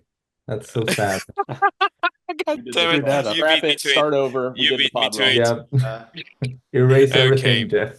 Uh, We messed Okay. up. I think you guys have been like we've all been speaking like positively about these albums. I think this is gonna change now. So I'm gonna talk about my first foray into experimental stuff, which is Mr. Bungle's California. So I don't know if people need an introduction to Mr. Bungle, but I'm gonna do it regardless. So, Mr. Bungle was the initial project by Mike Patton, who is now known as the singer and lead vocalist. No, sorry, the lead vocalist of Faith No More, Phantomas, Tomahawk, and 100,000 Oh yeah. projects by So John many more. Zorn. So, it was his initial project. It began as a crossover thrash slash death metal, like proto death metal project with those weird demos that they had. And then they got signed to Warner Bros. Records, and they went on to become like funk, jazz, metal, all together meshed out in this weird style that it's like Primus on crack, honestly. Um, and then they went on to experiment more and more with the style with Disco Volante, which is like really, really creepy of all the 3 albums that Mr. Bungle has, because I am not counting the demo album. That doesn't exist in my mind. It's the Is that weirdest the of new all. one that they remade? Yes, yes. Yeah. It's just Kind it's of just thrash. it's yeah, it's the first demo that they released. But without the weirdness of of that demo Oh, itself. okay. It's just the new incarnation of the band. It's the 3 main guys with Scott Ian from Anthrax and Dave Lombardo, and that's it. I didn't like it that much. But yeah, it's there. But well, California for me is Beach Boys Pet Sounds on a heavy drug trip. And I'm gonna tell you guys how I found out this album. I'm 29 right now. I was 13 or 14 when I found this album. I found it on high school. I met a friend of mine who, to this day, is a really good friend of mine, and we bonded over music and games. And he was really into Dream Theater and really into Mr. Bungle. He actually got me into Dream Theater as I know it by now, and Octavarium to this day is my favorite album of all time because of how inspiring it was to me to like discover music and how I perceive music as today. But at the same time he introduced me to Octavarium, he showed me one day a song by this album, which was Goodbye Summer Day. And my first reaction was, what the hell is this? My second reaction was, oh my God, I love this.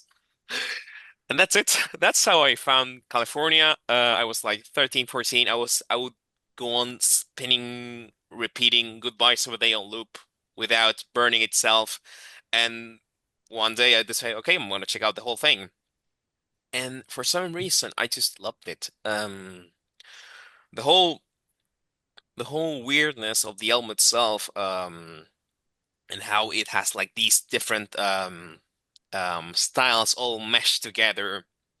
Like it begins with Sweet Charity, which it's like a surf rock tribute, and then Ars Moriendi with the Romani music style. Vanity Fair feels like a gospel song or like a spiritual song going all like wacky. I just fell in love with it. All the quirkiness, all the weirdness in it, and to say that it's the most tame of the three albums is to say something because if you check out the self-titled album or Disco Volante, this is this is totally um um accessible in the in the most like weird quotation marks that I can put out. But for some reason, I kept coming back to this album again and again and again, and that's how I got into experimental metal. To this day, a few years later, I would find out Molten of the Well, and I felt that this album prepared me to listen to more weird stuff nowadays. Because if you if you grab someone who has no like metal influences behind, I don't know, thrash metal, new metal, death metal, etc., and you send them like Bath by Molten of the Well, he's gonna say, "What the hell is this?" So I felt that California, in some way or another, prepared me for weird stuff that I would listen to in the years to come. And honestly, I don't know. I don't know. I don't know that this I can't resonate with the lyrics of this album because they're disturbing as hell. I mean, Vanity Fair is about a guy cutting his member off. Pink Cigarettes about a guy just like burning himself because he was rejected by a girl. And Goodbye Totally Summer Day, normal behavior. yeah, totally normal behavior. And like for example, like Goodbye Summer Day is about like heroin addiction. But for some reason, like Goodbye Summer Day is one of my favorite tracks of all time. Like the whole chant thing at the end is totally nuts. And I just respect the hell out of Mike Patton. I mean, he's my favorite vocalist of all time, but not because of his vocal range, but how what he does with it. Like the guy croons, the guy screams, the guy has a really cool vocal clean style. But if you check out the things that he has done with other projects like Phantomas or I don't know uh um Moonchild, or he went on to do other stuff beyond music, like he went on to do the zombie voices for Left 4 Dead or the Darkness voice for the Darkness. And you see how he changes, he mimics his how he changes his voice to stuff that you don't think that he does, but he does.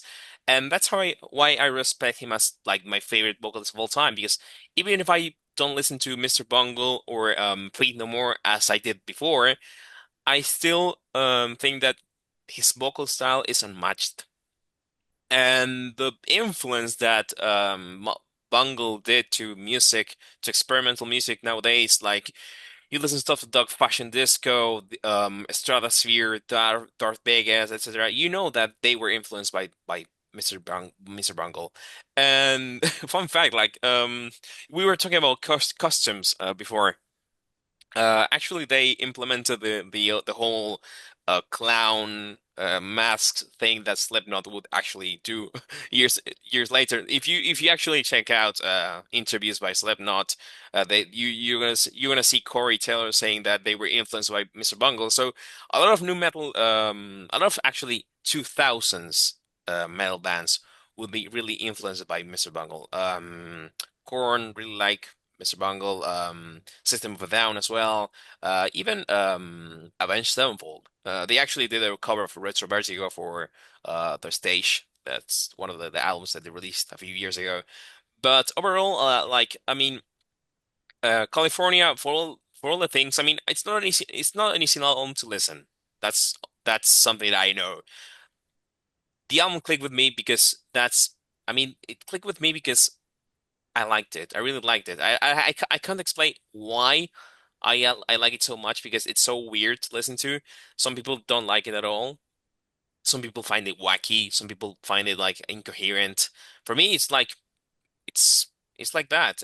And the reason why it's so quirky is the reason why I like it so much. And it's still in my top five albums of all time. It's up there with Octobarium, Ghost Reveries, Bath, and Bilateral by Lepers. And it hasn't changed in like many, many years. But yeah, I think that's all I can say about Bungle. I would like to see your opinions about it because I don't think that I've ever talked about Bungle with you guys. So let me know what you think about it. I'm ready to hear the bashings about it. So who dunks first? Who dunks first? Go ahead.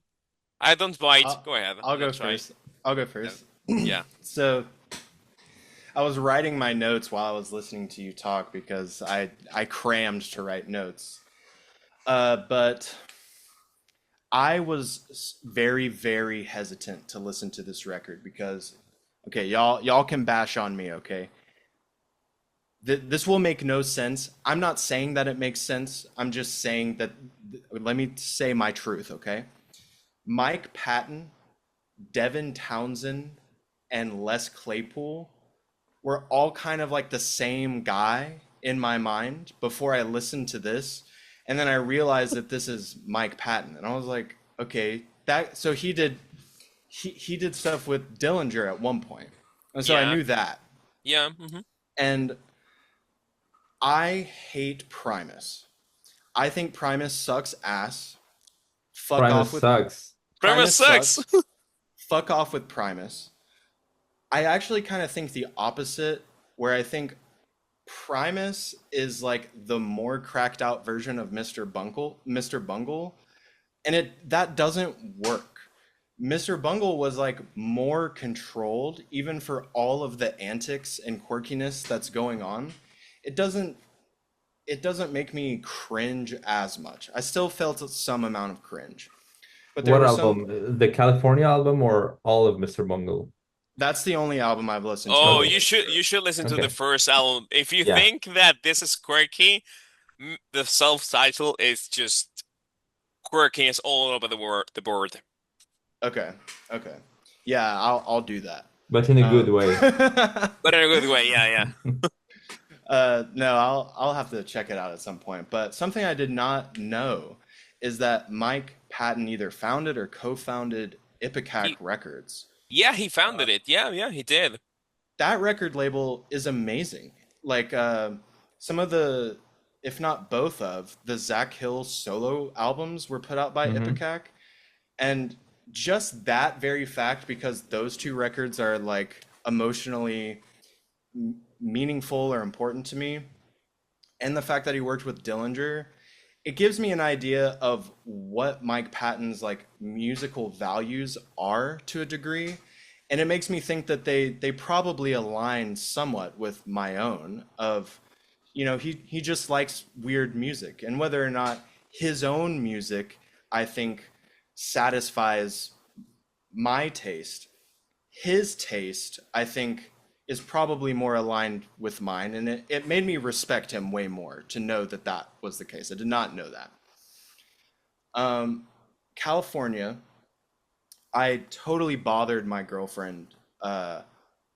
We went on some walk after I got off work, and I had listened to California. I'd listened to Three. I listened to Matt's album, and I listened to everyone's album except mine. Or no, mine too.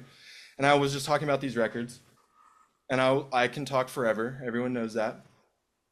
But the thing that I thought was the most interesting, and it came so close to landing for me, is that the way I perceive this California record is that it's like this nihilistic perspective on that 60s and 70s, like Nacho said, Beach Boys sound that was especially popular in California, and like a club scene, because it's got that vocal slapback like everywhere. And I like the idea of taking the idea that, Beach Boys, club scene, vocal jazz guys, it all has this squeaky clean on the surface look, but at the same time, it's 60s and 70s in Hollywood is not squeaky clean. There's like this dark underbelly to it all.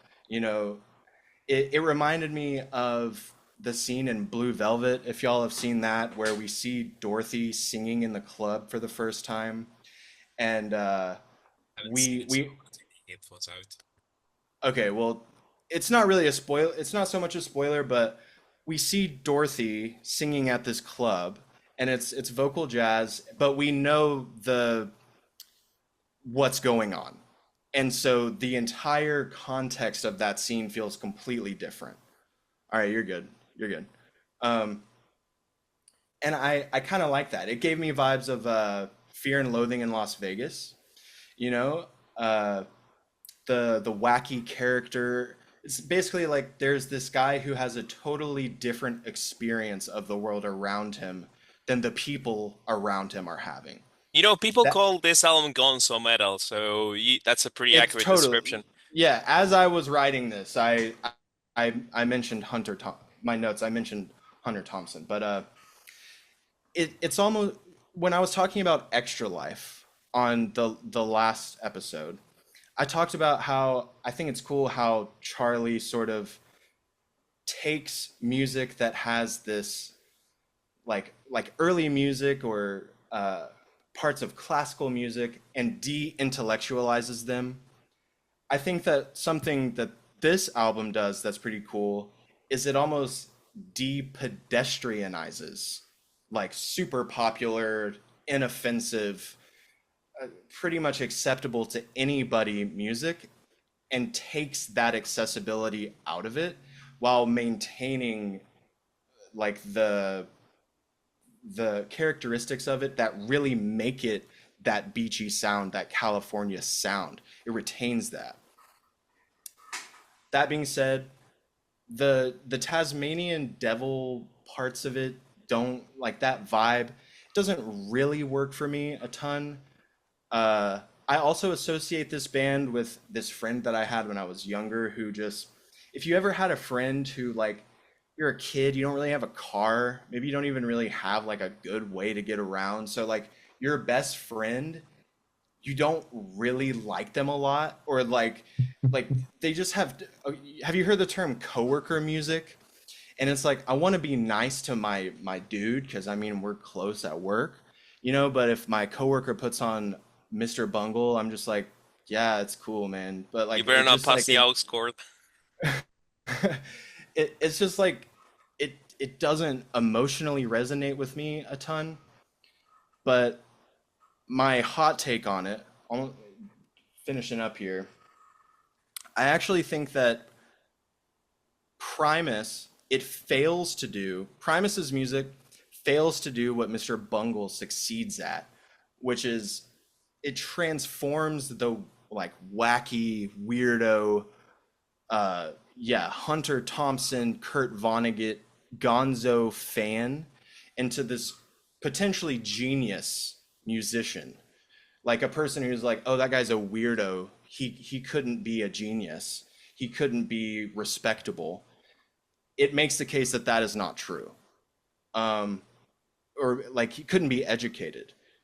Mr. Bungle, I think, succeeds at making the case that, yeah, you can be a weirdo fucker. and still be an educated musician, still be like a master of your craft. The follow-up to that though is that I think Mr. Bungle fails at what Ween actually succeeds at doing, which is making a really solid argument that funny music can be serious. I don't feel a serious vibe off of California. I think that there is something meaningful to extract from it, that sort of, the dark underbelly of something that presents itself as squeaky clean. That's cool. I like that. I don't think that it's very funny. And I again, the Tasmanian devil, like, I don't care. Shut up. I don't, You know, don't give a fuck. speaking about the Tasmanian Devil thing, if I were to criticize two songs of the album would be None of Them Knew That They Were Robots and Golem 2. I think that those two songs really are a little bit meh in comparison to the rest of the album, but still I listen to them regardless. And speaking of the like the underbelly of stuff, like I really like how the album cover is totally innocent Yeah, and in comparison with the sound itself. But because if you check out the album covers of the self-titled album and Disco Volante, they really follow along with the sound. Like Mr. Bungle self-titled album is like a clown, and Disco Volante is a creepy eye with a I think a fish skeleton in between it, sure. and like it's they go along. But California, the cover is just Mr. Yeah. Bungle, California, two dots, two dudes in a sunset and the red sun, and that's it. I think it goes well with the song actually. Yeah, it does. It does Yeah, because totally. it goes with songs like Sweet Charity. It's like if you listen to Sweet Charity, you check out the whole album itself, but the rest of the album, some parts, like it catches you completely off guard. Yeah. So on that, like I listened, I wasn't, I was aware of Mr. Bungle, but I never truly listened to them. I was aware of the That's so impact they sweet. had on the musical scene and all of that. I'm aware, I know Mike Patton, not personally, but I know his work, and a lot of his bands, and it's pretty much all the time. It's cool stuff. I like to listen to what he does. There was also like I can't remember the name, but there was like a newer, I think electronic project he was part of Oh, I think kind of recently, but I can't remember the name of that. yeah. I think let me find it. I think which one you're talking about. Hold on one Yeah. second. So I never bothered to go back and listen to Mr. Bungle. And so Nacho picked California. So I went to California, played the first track, and I didn't want to listen to the rest of the album. Yeah. Yeah. Okay, I he was like, released Tomahawk, new album by no, Tomahawk. it's not We're Tomahawk. talking about Dead Cross. No, it's Corpse not Dead Flower, Cross. I Corpse don't Flower. think it's Corpse Flower. Oh, I don't know You're then. just making it up then? Because Maybe. Wow. I mean the only electronic thing he did, it was a few years ago. It was Peeping Tom. Hmm. You're Oh Well, probably wait, getting them mixed up with Devin Neverman, Townsend or Neverman. Hold on, I think it's Neverman. how do you have never men? Neverman. I think heck it's if I know. that. I don't think it's that. I don't know, Well, dude. I don't know. You If I find it, I'm gonna tell you, but okay? it's Go gonna ahead. be right here. Okay, okay. So yeah, so I like hit the first track and I was like, kill me, please. Fuck that. And like I hated that. May and I hated pretty much all of the album. I really didn't Yeah. like it. Dunk. Like maybe Yeah. yeah, like, bonk. Maybe I don't get it. Maybe it was relevant when it came out. It was maybe a commentary on um society or music or whatever. But I'm just not there. I don't get it, and I don't like it at all. Like Fair enough, mate. you Fair mentioned the enough, mate. last track. I So didn't reach the awesome. last track. So Oh, awesome. but Goodbye Sorry is so good. It's so crack. It Yeah, took but me multiple tries to finish it, and I yeah, probably will never listen to and it again, but yeah, but one good thing that came out of that is I went out and checked out the other two albums they made, and they're fucking brilliant. I love Yeah, them. they are. They They are are. They're really really good. cool. Hmm. They are good stuff. With I don't remember if it's the first or second, but there's a lot of John Zorn. There's one album where John Zorn is playing The first, saxophone, actually, in the the first first one. one. And there's a lot of Zappa influence, and it's much harsher. It's much more, I don't know, experimental, avant-garde, call it what you will, but it appeals much more to me than California does. California, throw that away. I don't I don't want anything to do with that. It sounds like elevator music at some in some parts. Um, don't compare to there's great elevator music, so don't I'm say sure there Oh, is. I don't want to. I don't that. want to dunk on the elevator music scene, but Yeah, don't. You don't want This is that. post but elevator, I feel yeah. progressive elevator. Yeah, It's like progressive elevator. stairway. experimental elevator music. Anyway, I think that album has maybe a wider appeal, or maybe a narrower appeal, depending on who we're talking about. Like for me, it's definitely a less appealing this album than their previous ones because I'm the kind of guy that listens to music people hate and people don't call music actually. And but I feel like this is an album that could get you more into experimental music. If you're not from that scene, if you're from, I don't know, the Beach Boys scene or something. And I think that's okay. It has its use, I guess.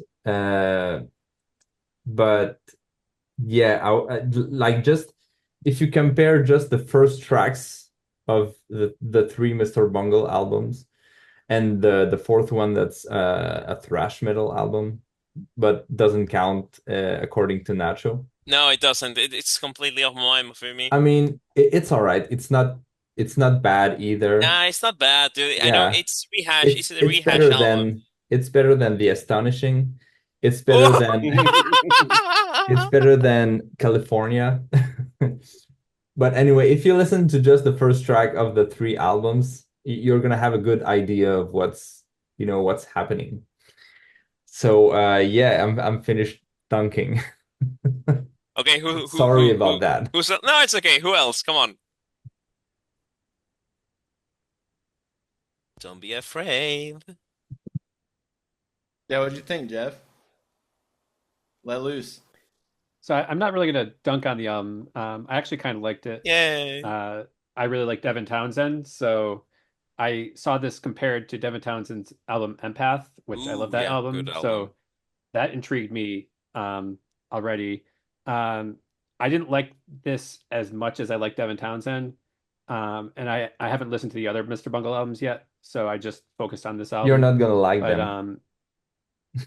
yeah, maybe I will. I don't know. But you mentioned Dog Fashion Disco as a Yeah. comparison, Nacho. I actually I've been into Polka Dot Cadaver Oh, I for a love while. that. Yeah. That's the Yeah, yeah. frontman's other band, He and so I can kind of hear some comparisons to that as well. And Retro Vertigo is one of my favorite songs on this album. I kind of really really like the good sound one. of that one. Um, the Holy Filament is another one that kind of stands out. It almost reminds me of Steve Vai a bit. Um, yeah, so I'm probably gonna go back to this album more and the other Mr. Bungle albums. I didn't hate it. I'm intrigued on what the other albums sound like, and uh, I did kind of like how kind of weird it was with all the different genres and different sounds and stuff. So liking Devin Townsend, that kind of um, really matched with my kind of weird prog tastes in that kind You of know, sense. Jeff, Toll, the guy from Dog Fashion Disco and Bungle at Cadaver, he has Yeah. another project called The Altar Boys. They have just one album, but Ah, it sounds like California. You're gonna love it. okay. I actually haven't heard that one. I have listened to his other project, El El Creepo, yeah, Creepo, that I yeah. liked as well. So you mentioned like liking Devin Townsend, and that's another artist that I can't get into. Yeah, Townsend is Yeah. like it took me some years to listen to Townsend, but once it clicked, I mean, I ended up like listening to his stuff, but he's divisive. I'll give There's you that. there's a Yeah. bunch of stuff I Definitely. liked. I remember I bought the Ziltoid album, the ZTO. Yep. Greetings, humans. Yes, I found it pretty funny. I think it was pretty good at that, and it was pretty good music too. And I went back to Deconstruction, which I had mixed feelings about, but I ended up kind of liking. But all the rest I don't care about. Like it's all stuff that I cannot, appreciate. Um, and also Bishop mentioned Primus. Primus is also very like hit or miss Shit. with me. Shit band. It's very hit or miss. There's a lot of cool songs, and obviously Les Claypool is an insane bass player. Uh, Yes, but he is. but there's a lot also of bad songs and some bad albums entirely too. So it's very hit or miss with I Primus, still but find it there's good. I still find it so weird that both Les Claypool and Larry Lalonde were on Possessed. Of all bands, they were on Possessed.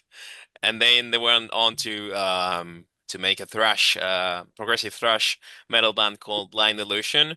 So it's so weird for me, dude. It's So insane. I found the Mr. Bung not Mr. Bung. I found the Mike Patton album that I mentioned Oh, earlier. which one? It's Tetema. Oh, Tetema. Yeah, but Yes. that's a weird Yeah. stuff. Yeah, I That's remember liking weird. that.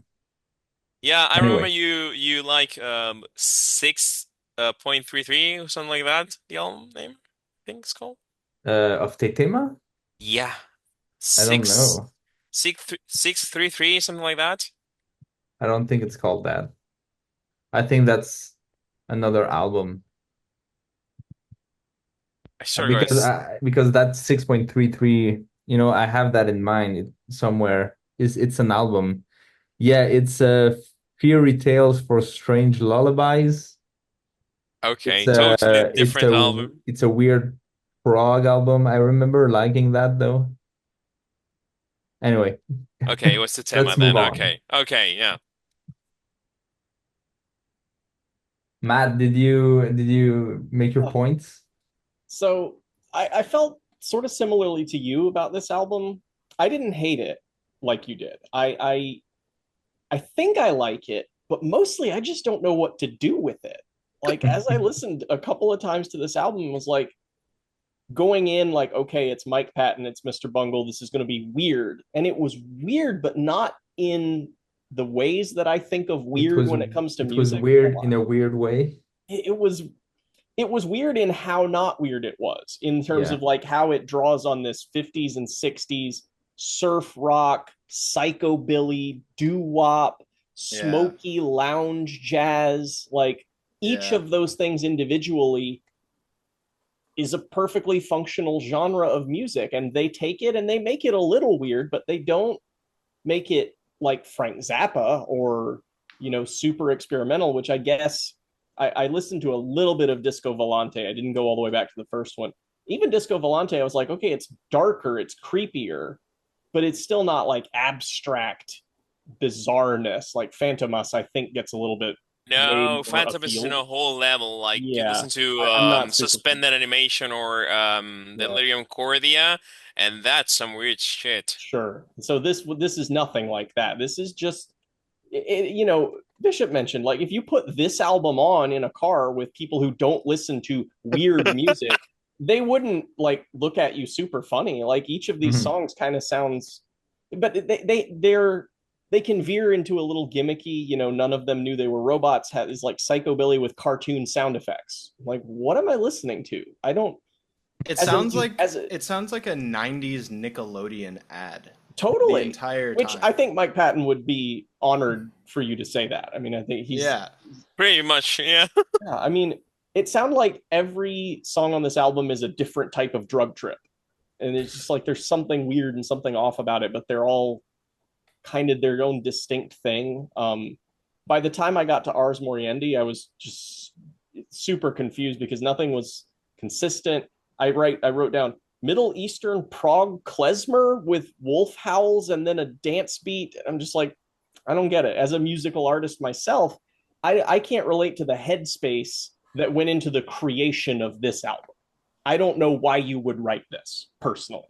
And it sounds like the way they write, Patton and then Trey Spruance, who's like the other main driving force of the band, they just write whatever feels good at the moment, and it's like, Maybe it's okay, the like, kind of thing that pushes like Rob Scallon to write mm, music, like mm. on his videos, just like No. thing, No. genre, other genre, Yeah, this is blended. kind of like, this is way before YouTube, but it is kind of a collection of like, Yeah, we okay, made a yeah. lounge jazz song, check it, and it's a collection of gimmicks that forms a semi-coherent, you know collection of songs.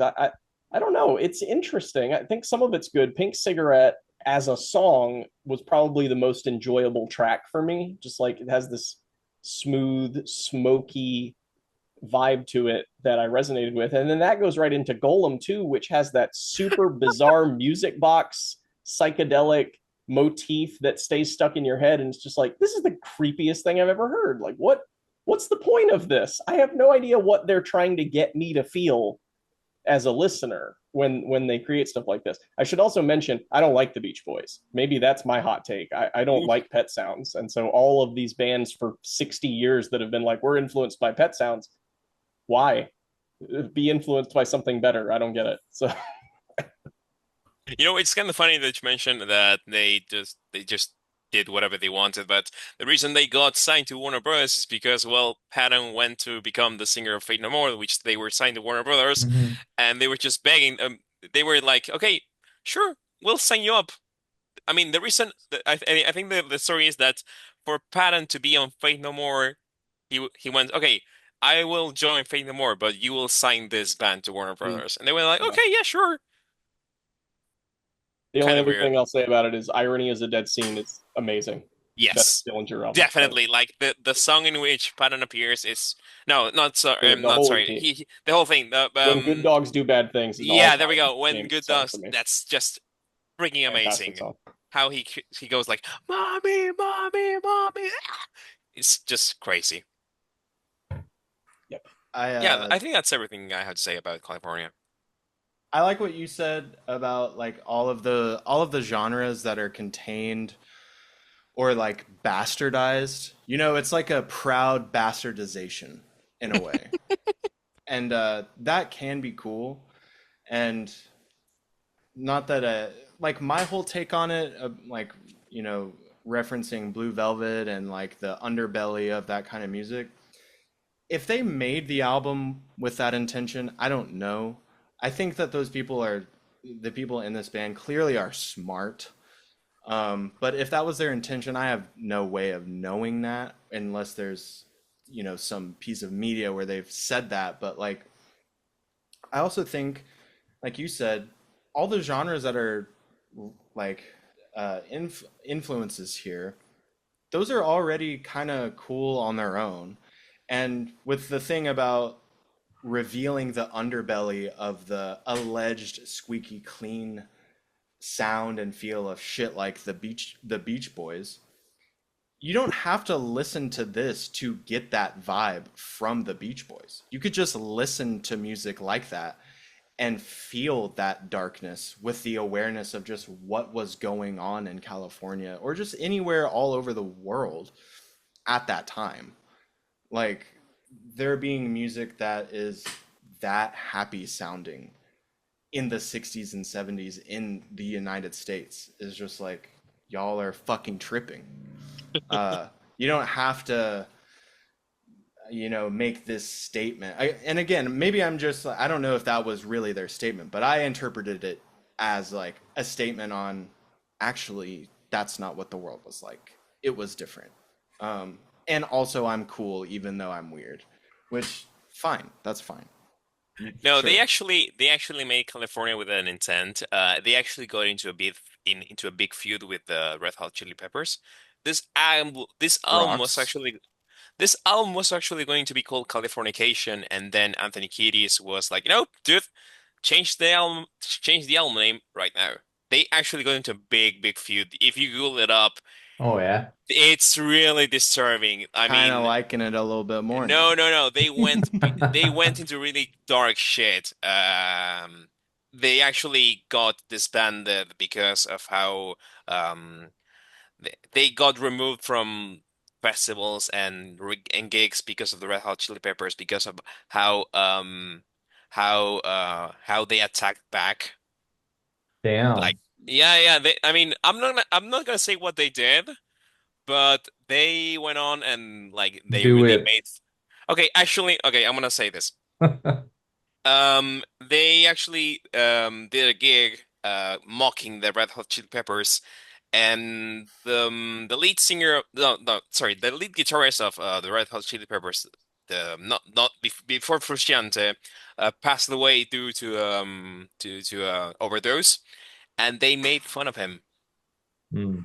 in one of those joke gigs, and Kiedis got so pissed off that they made sure that Bungle would not play in every single place that they went by.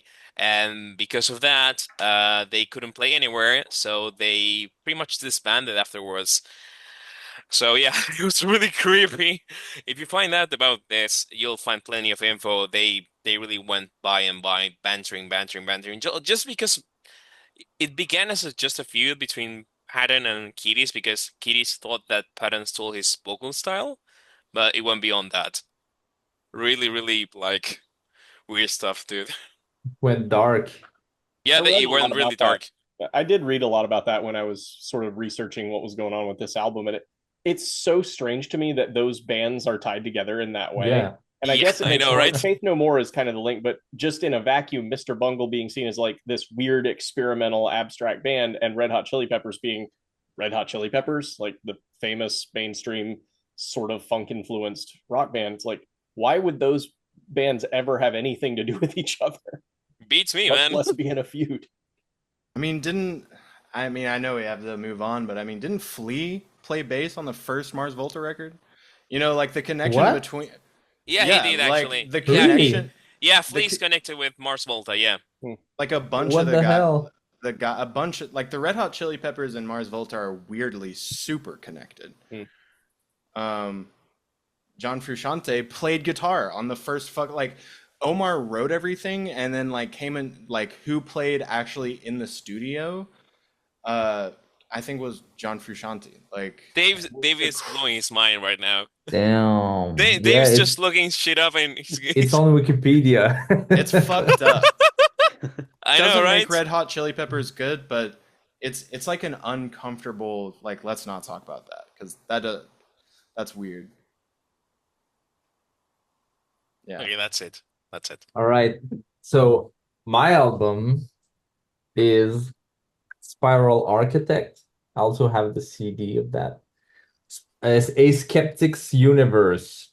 So it's a very old school looking CD. I love it. With the old school looking artwork. In like the late 90s, that's like the future looks like that. It's like a Yeah. Fear Factory album. Welcome to the future. It does. It's awesome. And Yeah, so the album's awesome. I love it. Obviously it came out in 99 or 2000. Yeah, 2000. I think 99 in Japan. But I became aware of it much later on, maybe I don't remember when, but maybe around 2010, around that time.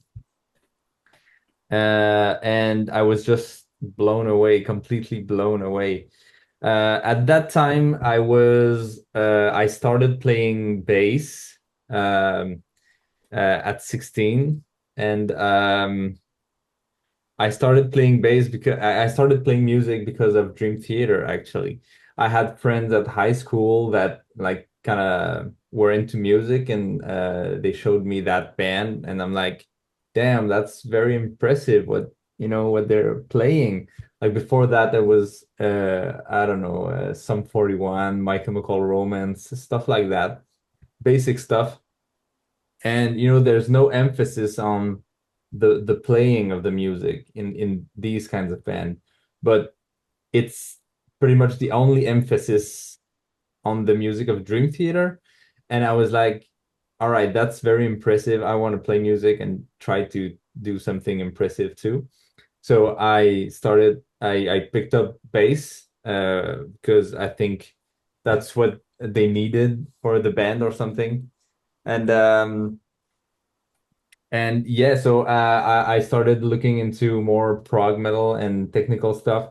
And eventually I found out Spiral Architect, which is pretty much on the top of the list as far as technical um, music stuff goes. It's so wild. I don't I don't understand how they could make that album, especially as a band. You can write pretty much anything as a solo artist, and if you play it yourself, it's very impressive. Or if you get people to play it, that's cool.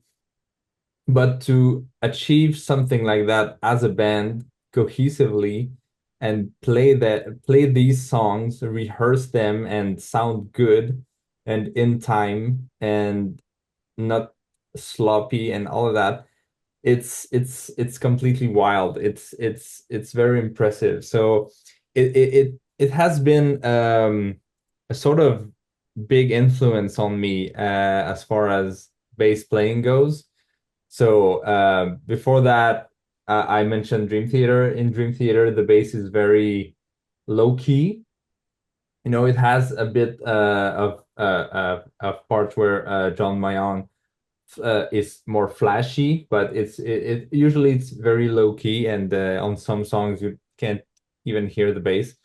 But this on this album, the bass is is front and center, is just all the way through the mix, through the roof, all the mids, like just it's in your face.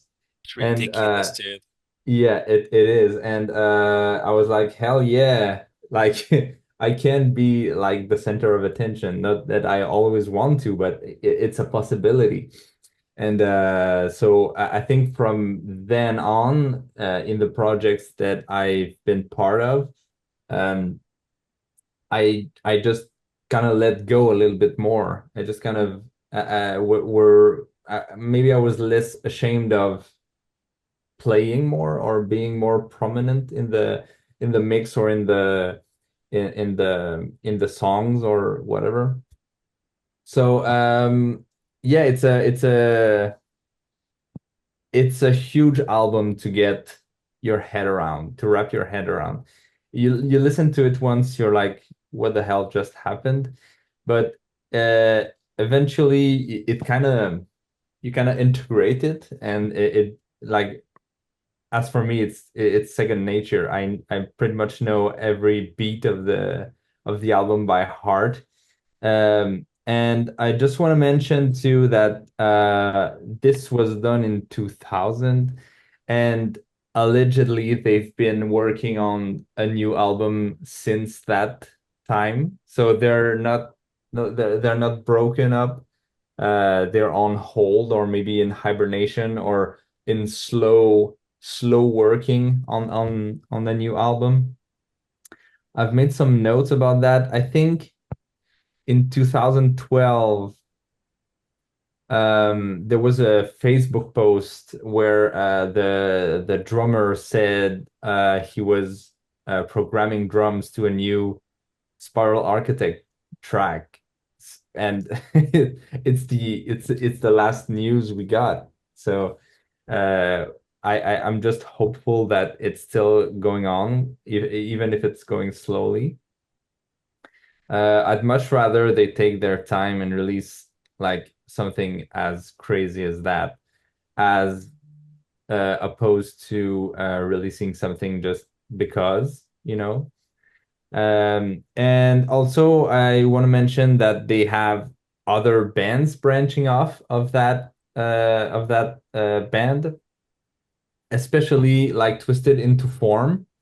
It's a very cool band. It's the most similar band to Spiral Architect that I've found, and it's made up of Spiral Architect's former singer and guitarist, and they quit Spiral Architect and started Twisted Into Form. So it's very similar. It's a very similar vibe. Other than that, they have released Terra Odium. The drummer is part of Terra Odium, I think. It's a prog metal band that's released an album in 2021, I think. And there's also talks of, I think, a black metal band called System Obscure, but nothing released yet, I think. Nothing that I could find. Anyway. And yeah, I think that's it for me. Can What I did you go guys first? think of it? Let's Can I go. go? Can I go first? Let's let a real one on really quick because you're so stupid. Thanks. Let's get that out of the way first. Um, so on the top, you said they're on top for technical. Let's go ahead and let's think about that. So, Necrophagist Yep. first album came out in 1999, September 1999. Calculating Infinity, 1999, September 28th. A Sceptic's Universe came out December 16th, 1999, but let's go a little further.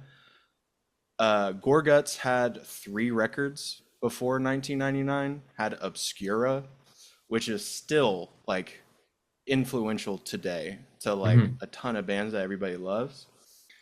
Focus by Cynic was 93. Yeah. So Watchtower, let's Yeah. Watchtower, yeah, 89. oof, yeah.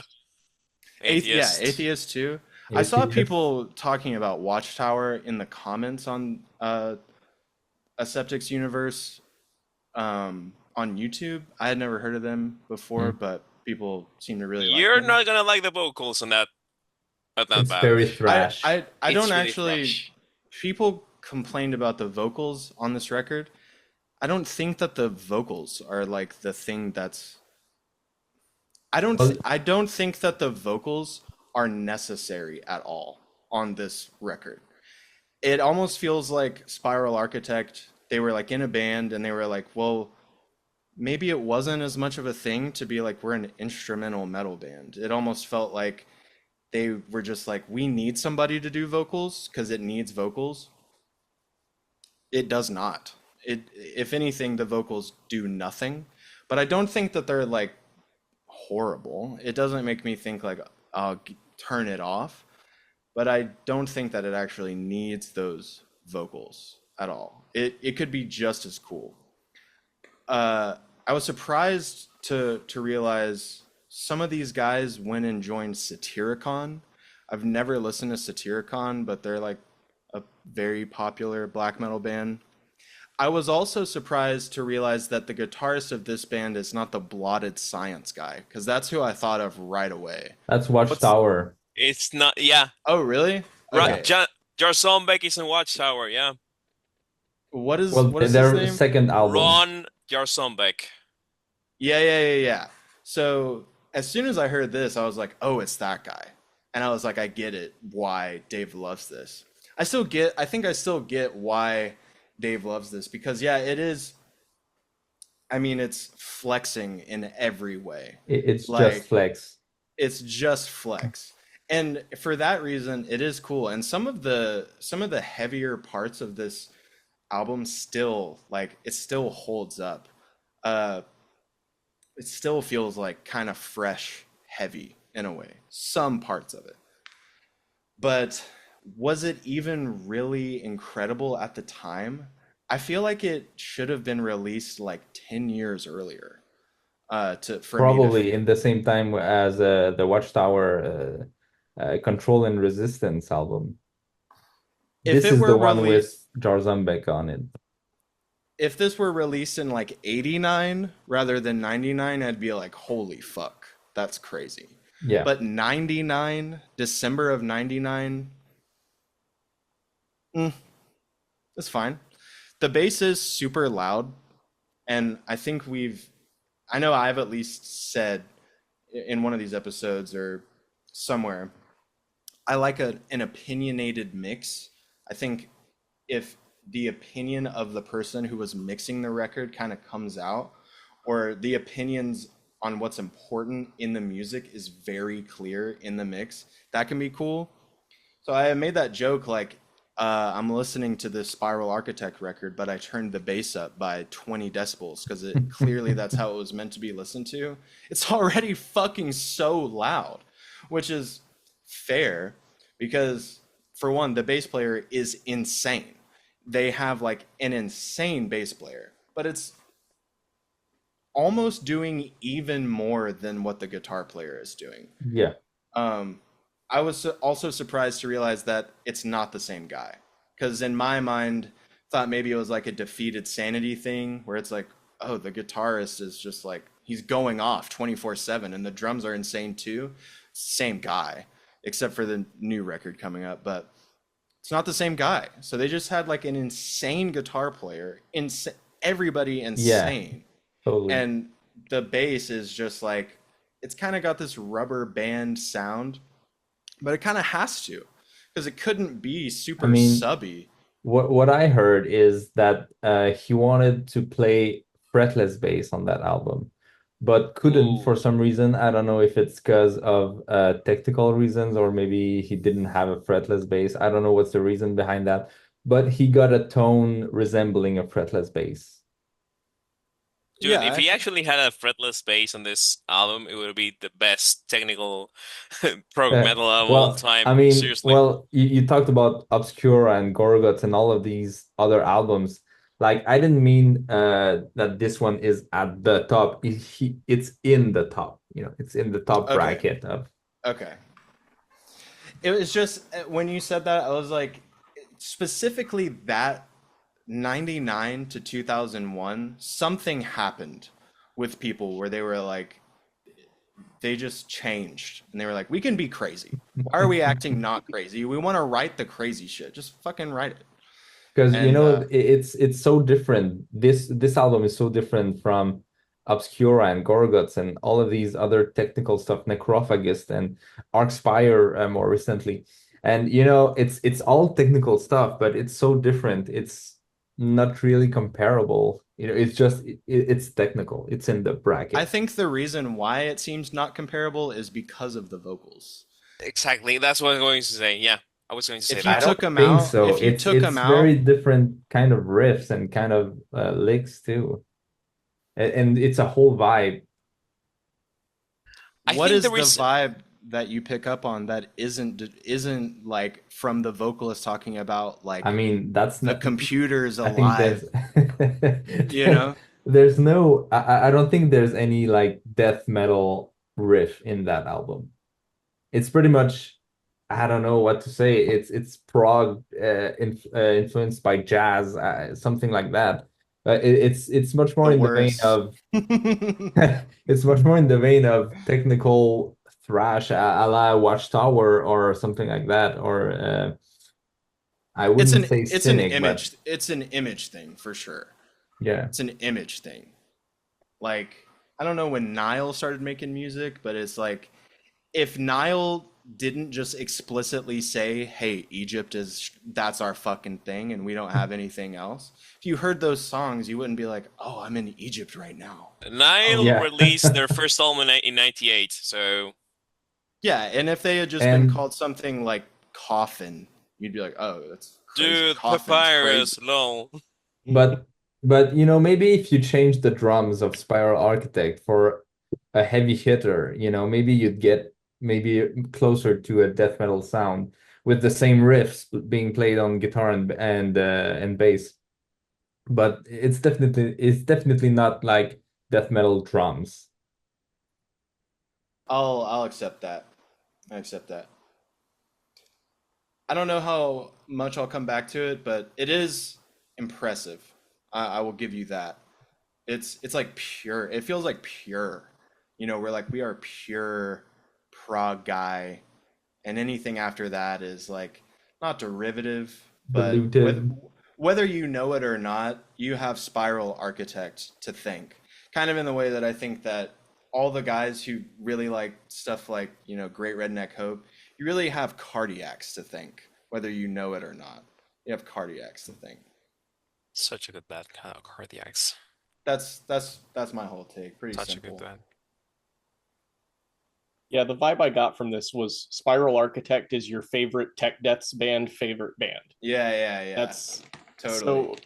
So I knew of this album as an extremely influential piece of technical prog for bands that sort of veered that way before I ever listened to it or enjoyed it. One of my very first and still favorite metal bands is Extol, and they went from sort of progressive black metal to prog death to prog thrash over the course of their first three albums, but way more technical than their peers. And by their peers, I mean like Christian metalcore bands like Zao and Norma Jean later on. When Extol released stuff in America, it was on Solid State Records, which was all metalcore, hardcore, and then this one technical prog August. death metal band. So like a lot of people didn't like them because they didn't know what to do with Extol, but I heard the album Undeceived and it just completely blew my mind. That was the first like real, before even Opeth, that was the first prog death metal album that I loved. And I bring them up specifically because their drummer is the drummer from Twisted into Form, David Husvik. Oh, really? So when, he was so enamored with Spiral Architect that when they went off to do this other band, he was like, yes, let me do drums. So like he brought that kind of extremely hyper technical energy to Extol. Now the rest of Extol is not nearly as technical as a Watchtower or Spiral Architect or anything like that, but at moments they can be. All over Synergy there are these like really angular, really bizarre melodic riffs. The first 15 seconds of Ember from Undeceived has this, I think it's in 11, but you can't even really count it. It's just like all over. And that's the direct influence of stuff like this album. But there is something that's not quite cohesive about this album, and part of it is the vocals, which Bishop ragged on a lot. You said about one of the earlier albums we were talking about today, a couple of years ago, earlier in this podcast, a band that sounds like there's a guy in the band only listening to himself. That's the vocalist here. This vocalist does not realize there's a band playing around him. Because what he's doing vocally doesn't have anything to do with what's going on musically. What would you want to sing on top of that kind of No, stuff? that's what I was gonna say. Is I don't think that he's like not aware of the band behind him. I think he's incredibly aware of it, and he's like, "What do I fucking must do?" be. Like if a band came to you with all that music written and was like, "Can you sing over that?" I'd be like, "No." Like, what do you mean? It's done. Just release it. It doesn't sound super integrated into the composition. It sounds technically proficient. Like the vocals in a vacuum are good vocals. Yeah. The singer is a good singer, but yeah. And I'm a and big they have good lyrics.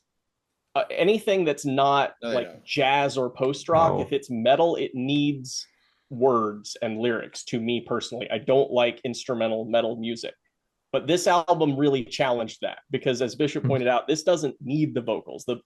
You're listening to this because the band is technically proficient at what they do, and if the vocals aren't really adding to that, maybe they didn't need to be there. I don't know. I probably wouldn't listen to it if it was an instrumental album, but it isn't an instrumental album, and I'm still not sure I want to listen to it. I'd much rather listen to the bands that love this band, the Extol and Persephone and maybe Symphony X. I know they were kind of already active at the time, but I did hear some of that sort of Russell Allen in this guy's voice.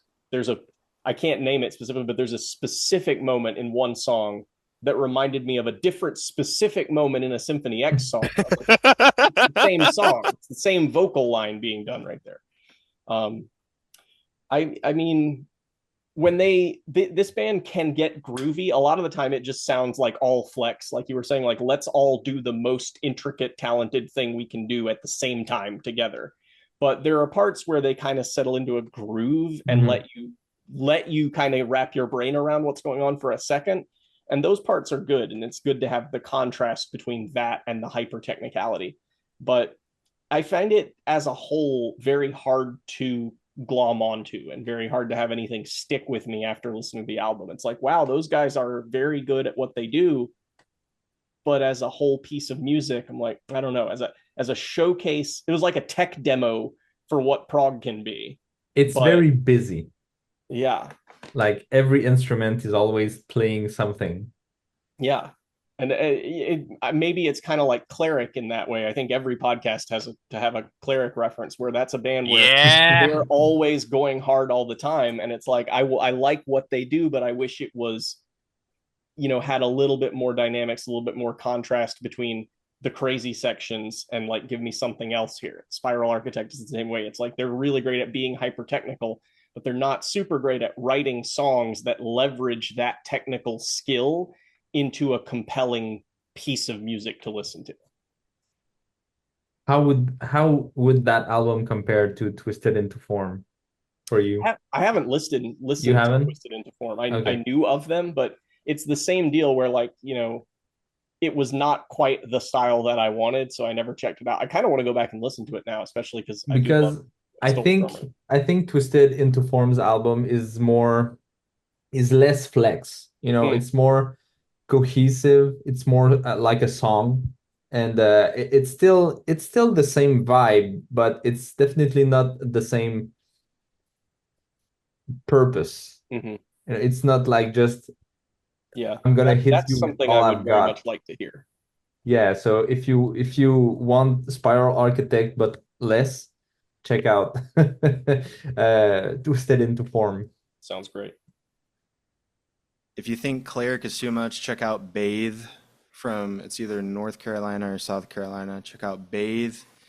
How do you write And that? I feel like what you said also just Faith? yeah, Bathe. What you said just again is evidence for something that I think, which is Yowie is maybe just the best. I don't know if it gets better than that. Yeah, always good. Like for total technicality that always very, very strictly serves the song, Yowie, hard to beat. That's all. Have you checked Those Darn Gnomes? I don't know. I don't think so. Check them out. I'll do it. Jeff, you wanna go or should I go? Sure, Okay, go. I'll go next. My thoughts kind of mirror what Matt and Bishop said. The vocal is kind of feeling like they're kind of a separate thing, and it might have worked better as an instrumental. I do like a bit of prog instrumental, so I would have liked this as an Say it to instrumental his album. face. And Robert Plant? sorry. Not that the vocals were bad, but yeah, I think they the vocals and instruments kind of tend to step over each other at times. All the time. But I did enjoy the album. It got better the more I listened to it. It grew on me, and that's a kind of typical thing with prog, like prog metal, because you kind of hear more the more times you listen to it, more things stand out, and things kind of tend to make more sense the more times you hear it. The I like the guitar tone in the second track, Hmm. when it kind of had more effects added to it, and then I was surprised to see that Sean Malone of Cynic was on track 4 playing Chapman Stick, so that was pretty cool. Yeah, I had never even Uh, heard of that like Rest in instrument. peace. Rest in peace, Sean. It's a weird instrument. Yep. yeah, and then the sixth track Cloud Constructor has some awesome solos in it, and um, prog solos just give me more. So I was in love with that one. Just like keyboard, Yeah. guitar, just very Dream Cloud Theater. Constructor is great. I love that song. Can we take a moment to Yeah. talk about Insect, please? Oh Jesus yeah. That Christ. that is a wild. That's That's a maybe their wildest freaking one. amazing song, dude. Yeah. Oh yeah, that was another Fucking really insane. good one. Yeah. And yeah, so I enjoyed the album. I felt that the guitar sound was a bit tinny little, and Bishop was joking about boosting the bass because the bass stands out so much, but I did kind of mess with the lower frequencies. And Dave, you said it was a bit muddy, but I feel like it kind of balanced it a bit better. I feel like the album could have done with better production. Yeah, I don't know what's the Even idea behind the original mix. Like I don't know why yeah, everything's even so thin. the bass could still stand out in it. It just if everything else was kind of produced better, I think it would have felt wider and sounded better. But um, like the technicality is there, the production just wasn't quite there. Something that's kind of crazy is the guy who engineered that record is like Grammy award winning. He's done like hundreds and hundreds of records. And so it makes me think that probably the band had a decent say in how it sounded. Yeah, And I would imagine that they were just like, you just need to be able to hear everything. And the bass is super important, clearly. So cut some of that sub Yeah, bass out so that you can always hear everything.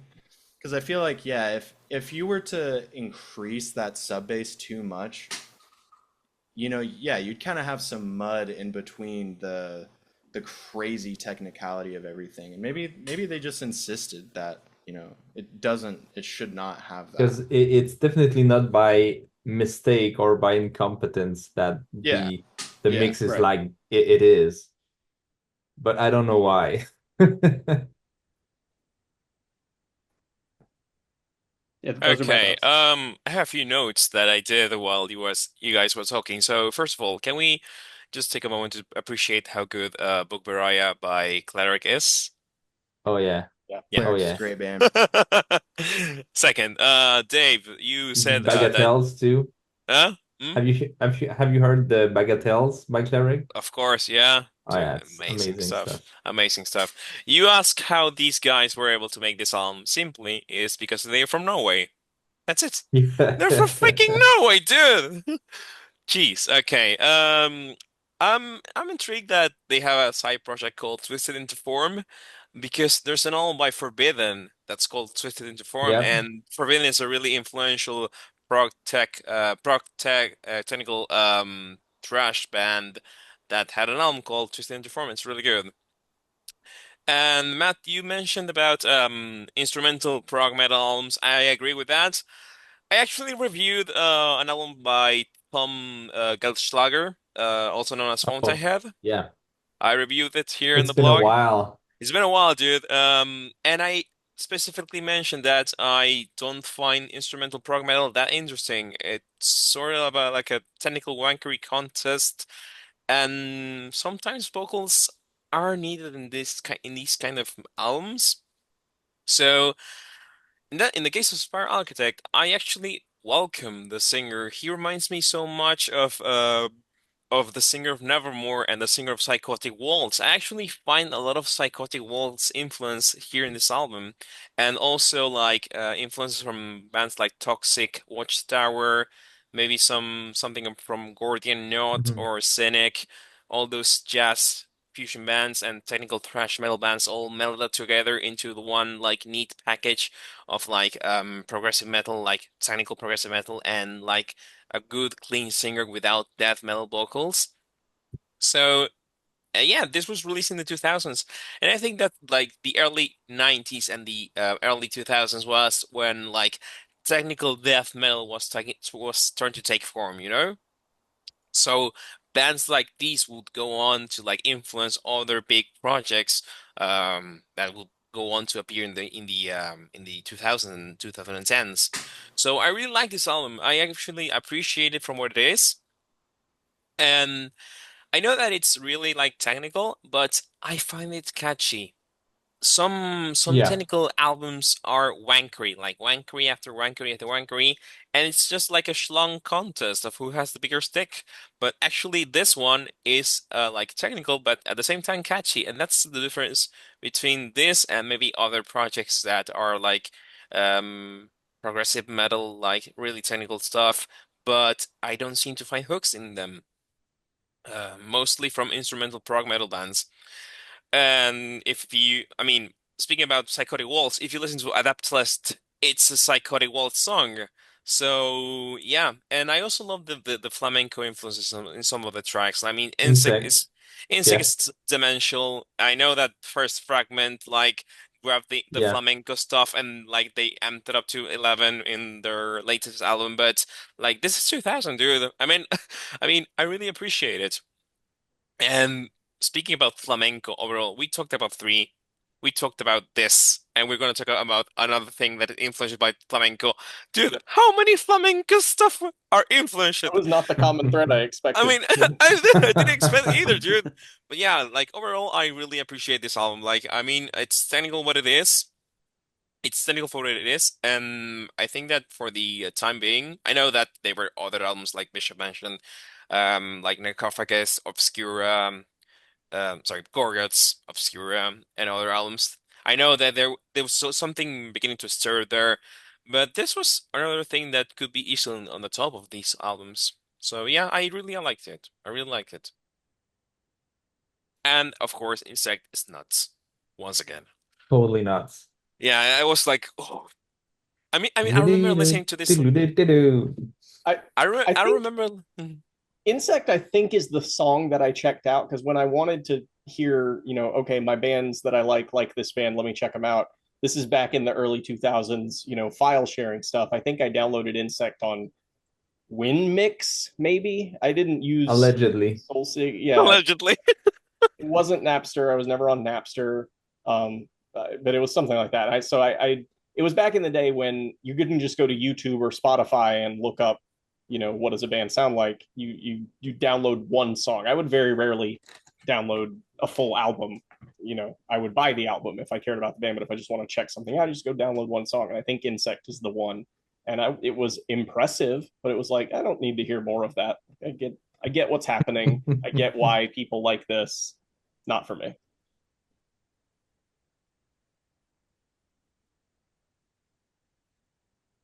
Cool. So Matt. who's next? Matt. Oh, Come on, Matt. okay. We're all still here. We're still going, Yeah. and I'm throwing way back. So we've talked about were all of these albums from the 2000s if we count Spiral Architect as California was 99. okay. So No, we're in the three were 99 later. 97 range. I went a little further back because one of the things we talked about A little bit. in the first A little couple bit. episodes was the intersection of jazz and metal and the difference in compositional styles between jazz and metal. And there were dozens of albums I could have picked for our inaugural classics episode. I decided to go very classic and pull out Charles Mingus's The Black Saint and the Sinner Lady, which I think is the greatest jazz album of the of the sort of old jazz era. The best jazz album to me is Kamasi Washington's The Epic. But in a way, it's Oh no. because of what it does to the legacy of traditional, jazz and bebop and West Coast jazz and all that. All of that old jazz is recycled and refreshed by Kamasi Washington. That's a different conversation. When you go back to the old stuff and it's like, I want to check out like jazz era jazz. I want to listen to Miles Davis and John Coltrane and Charles Mingus and Dizzy Gillespie and stuff like that. This is the album that when you finally put this on, it's like, hold on, what is this? This came out in 1963, but it doesn't sound like jazz from 1963. It is a totally different experience. And part of that is because it's not really jazz. It is in the tradition of what was being called third stream at the time, which is jazz artists and classical music bringing this together into something that's in between the two. It's not jazz, it's not classical. It's got the broader instrumentation and the compositional sensibility of classical music, but also the improvisational nature of jazz, the combo arrangements of jazz. And so seminal album for that would be Miles Davis' Sketches of Spain from 1960, which I probably should have listened to in preparation for this, but I didn't. But Mingus went with that style and brought in some flamenco, as pointed out in the previous thing, brought in ethnic folk music, aspects of world music, aspects of sort of Negro spiritual gospel tradition, and brought it all together into this remarkably progressive, forward-thinking piece of music that still today sounds like there are ideas on this album that no one is doing. It's wild. It's Mingus's something like 17th studio album, if you're counting, but the tradition of jazz recordings is not like modern bands where got an album every few years. He put out like 10 albums in the 5 years before this. The arrangements on this album are several different register saxophones, 2 trumpets, a trombone, a contrabass trombone, which is fantastic. The low brass on this album is mind-blowing. It's one of those things where that immediately makes it stand out, and you're like, I am hearing something different than what else was going on. It is the composition, bebop, that particular tradition of jazz, is the style of, okay, we're going to have like a central motif that all the instruments are playing, and then we're going to go through a series of solos highlighting each instrument, and then we're going to all come back together and build up. And this is the jazz part of what Mingus is drawing on here for his jazz classical folk fusion, is what might be called post-bop, which has like the modal jazz ideas of bebop music, but it isn't that structural thing where we're going to like break out and start highlighting different instruments. There's really not that many what would be called solos on this record, but there are parts where it sort of flows and the piano takes over for a little bit and comes back. The bass takes over for a little bit, the drums take over for a little bit, but they're not being flashy. They're not flexing when they're doing that. It's textural, it's narrative in the way that the instruments are coming in and out. It's as much Tchaikovsky as, this is sort of a ballet done in jazz classical style, as much Tchaikovsky as it is Dizzy Gillespie. It's right in between. Mingus would later go on to write a piece of music called Epitaph, which is almost 2 hours long and is fully, like, it's got a 30-piece orchestra. It is probably the crowning achievement of the third stream genre, and it wasn't fully discovered or performed until after Mingus's death. There's an NPR recording of it that is fantastic. But Mingus, more than his peers, would embrace this sort of weird avant-garde experimental side of jazz. I mean, 1957, The Clown, it's a jazz album with like narration on top of it. It's very strange, very unusual, and that's even older than this. So people view Mingus 1959, Mingus 63 or 64 as his sort of best, more traditional jazz albums. But this is doing something totally different. It opens up, solo dancer. You got that initial sort of drum shuffle, deep low brass, and then the upper register saxophones doing this 2-note back and forth. It's the piano that comes in on track 2 is like Debussy kind of composition, not like McCoy Tyner or traditional jazz piano. It's very classical. There's flute going on in there. There's themes that repeat in early tracks that come back in later tracks. It's, prog in that way, proto prog, before rock music ever started to do things like that. Um, It's new it's metal, but jazz. I don't know if I would say that. There's what else? My notes here. There are parts of it that sound nightclub jazz-esque, like there's a backstory there, maybe a little linkage with California, like we talked about. There's some of that. There's in track 6, the very first horn riff that comes in is what I would call a va-va-voom riff, which is the sound that plays in an old movie when like a buxom blonde walks into the room and looks at the protagonist. It's got that like sultry, romantic, sexualized jazz. But then it's also got this unshackled, liberated feeling toward it, especially on track 6, this culmination of the whole album where it's like there's something spiritual being hinted at there. I don't fully understand it. I don't know the story of the concept of this album, but I mean, it goes all over the place. The melodic stuff that's being used, there's a horn motif in track 7 that's going from the 7 to the root to the 7 to the flat 7. That's different. That's sort of atonal, but in a way that it doesn't sound like it when you're listening to it. It doesn't sound weird, but it is different in the way it's written. And I know we're running so long here. I don't want to go into like a full musical breakdown of it, but just the combination of sounds that are utilized to create this album is like nothing else. And the composition is like nothing else. I think if you take a notion to go back and be like, I want to listen to some old jazz, and you're hitting your, Miles Davis Kind of Blue and your John Coltrane, A Love Supreme, hear this album. I mean, it's peripheral to the jazz of that time. Because like I said, it's third string. It's not technically jazz, but it's important in terms of what it did at that time and what it is now. If you're writing a progressive metal album in 2024, you should listen to this album first and let this album influence your progressive metal. This is the kind of stuff that bands were like, we want to incorporate jazz. Go listen to Black Saint and the Sinner Lady and work that into your style. That's what I want to hear. So I'll shut up, and I'm very excited to hear what you guys thought of this classic. All right. So for me, Mingus is part of the big four that I have about jazz. First of all, I'm gonna say this right from the get-go. I am not an expert on jazz, but I really enjoy listening to jazz. So I have big four here: Davis, Coltrane, Mingus, and Coleman.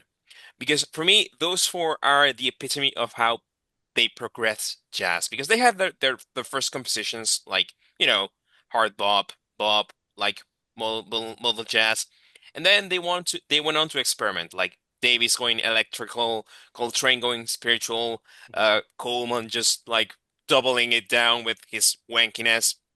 Mingus like adding like ethnical stuff like in Tijuana moods, this album cumbia and jazz, etc. So I really appreciate those four in particular. I know that there are more that they went on and to do like more ambitious stuff, but for me like these four are the ones that are close to my heart. And for me, this album, like it's not my favorite of Mingus because Ahum is my favorite of him. Like I love that album. Like the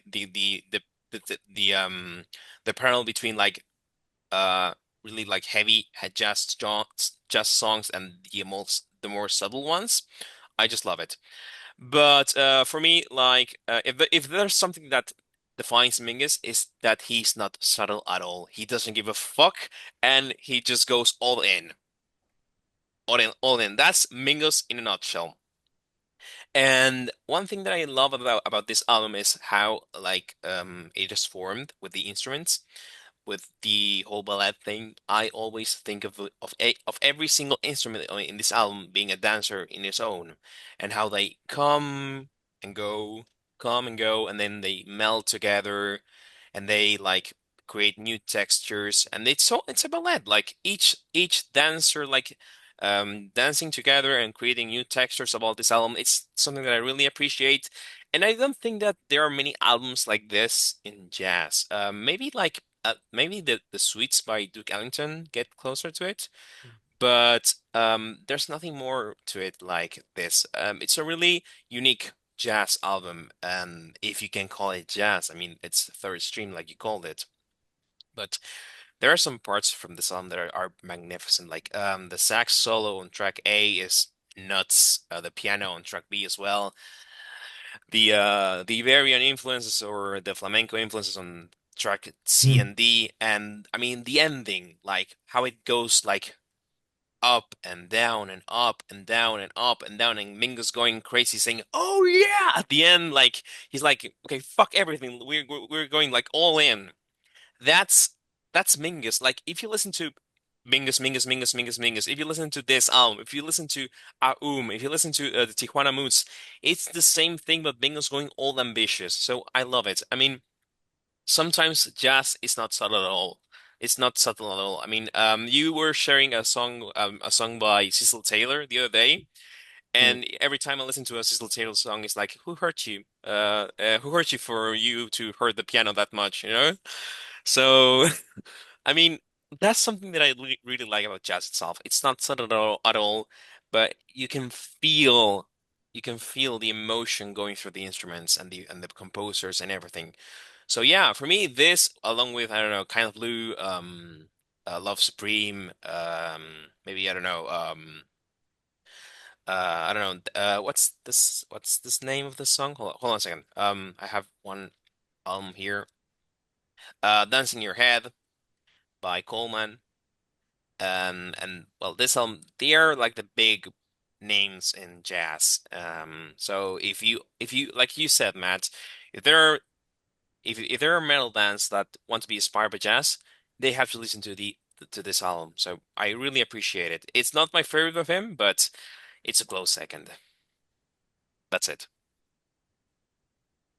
Well, I want to say that um, my You hated it. experience. Throw it in the trash. Here we No, no, go. no. I don't Here hate we it. go.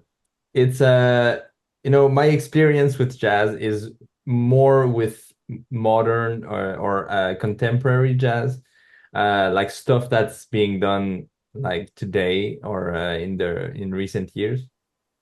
And I've only kind of recently went back to the old jazz, the original, I mean, at that point it was pretty much advanced already, but jazz in the 50s and 60s. And the ones that I clicked with were like Coltrane's Giant Steps and Love Supreme. These are crazy. Miles Davis's Bitches Brew, which is crazy. It's crazy good. Kind of Blue, I hate. I don't like it at all. It's not my kind of jam. I know Your I'm kind of gonna, jazz, maybe. I'm gonna get murdered by saying Sorry. that, but and there's also like that album from Hassan Ibn Ali, which it was really not known, but they kind of found his recordings and released the album a few years ago. But it's from that era too, and it's crazy good. And I didn't know much about Mingus. I knew of him, I knew the name, and I don't think I've ever checked him out. Maybe I did and it didn't click. But for that episode, I went through the whole album, the Black Saint and the Sinner Lady. And yeah, like you said, it's third stream jazz, jazz mixed with classical music. And there's more than that on that album. It's mixed with well, ethnic folk, and it's very bluesy. It's got some flamenco, and I read that Mingus himself wouldn't talk about that album as jazz. He didn't like the jazz category or label, and he would like to to talk about that album as an ethnic folk album or something like that. So I don't think it was marketed as jazz. And so there's the parallel with the Rite of Spring or Tchaikovsky that Matt mentioned, and I that's in my notes too, because it's really not the same. There's Tchaikovsky is very much a classical composer, whereas Mingus is very much a jazz composer trying to bring in classical inspiration and other influence in his work. And it's very successful and in that. And what I read too is that the whole album is actually a single composition, and it was only split into multiple tracks for I think marketing purposes or something like that. So it's really a single composition. It's a single piece album, and yeah, I like it. I don't think it comes to the top. I think Bitches Brew Love Supreme, Giant Steps is still higher up in my old jazz list, but it's not far behind. I liked it. I had never heard this record. I don't think I had listened to any Mingus stuff before, but I had seen this album cover before, and I knew that people really liked this. Um, I also haven't listened to a ton of jazz. I've seen some jazz performed, uh, and but I've listened to certain like very popular things. I've listened to Coltrane. Uh, I've listened to some like free jazz stuff, just kind of in the search for experimental music and stuff. But I love this. It was amazing to me. I think that the common ground between pretty much all of us is the Mars Volta, and I thought that while I was listening to this, this actually sounded more to me like the Mars Volta melodically than any of the like Coheed or Three or Closure in Moscow or anything like that. Hmm. Harmonically, like maybe just a perfect album. Like I don't know. I mean, granted, again, I don't have a ton of context, but just I absolutely loved it, and I'm curious to know. I guess I would have to research, but like how out this was considered when it was released. Like if there were jazz purists at the time who were like, no, that's too much. Or if like the general consensus was like, wow, that's like this has changed, popular music, and maybe we'll hear more of this now.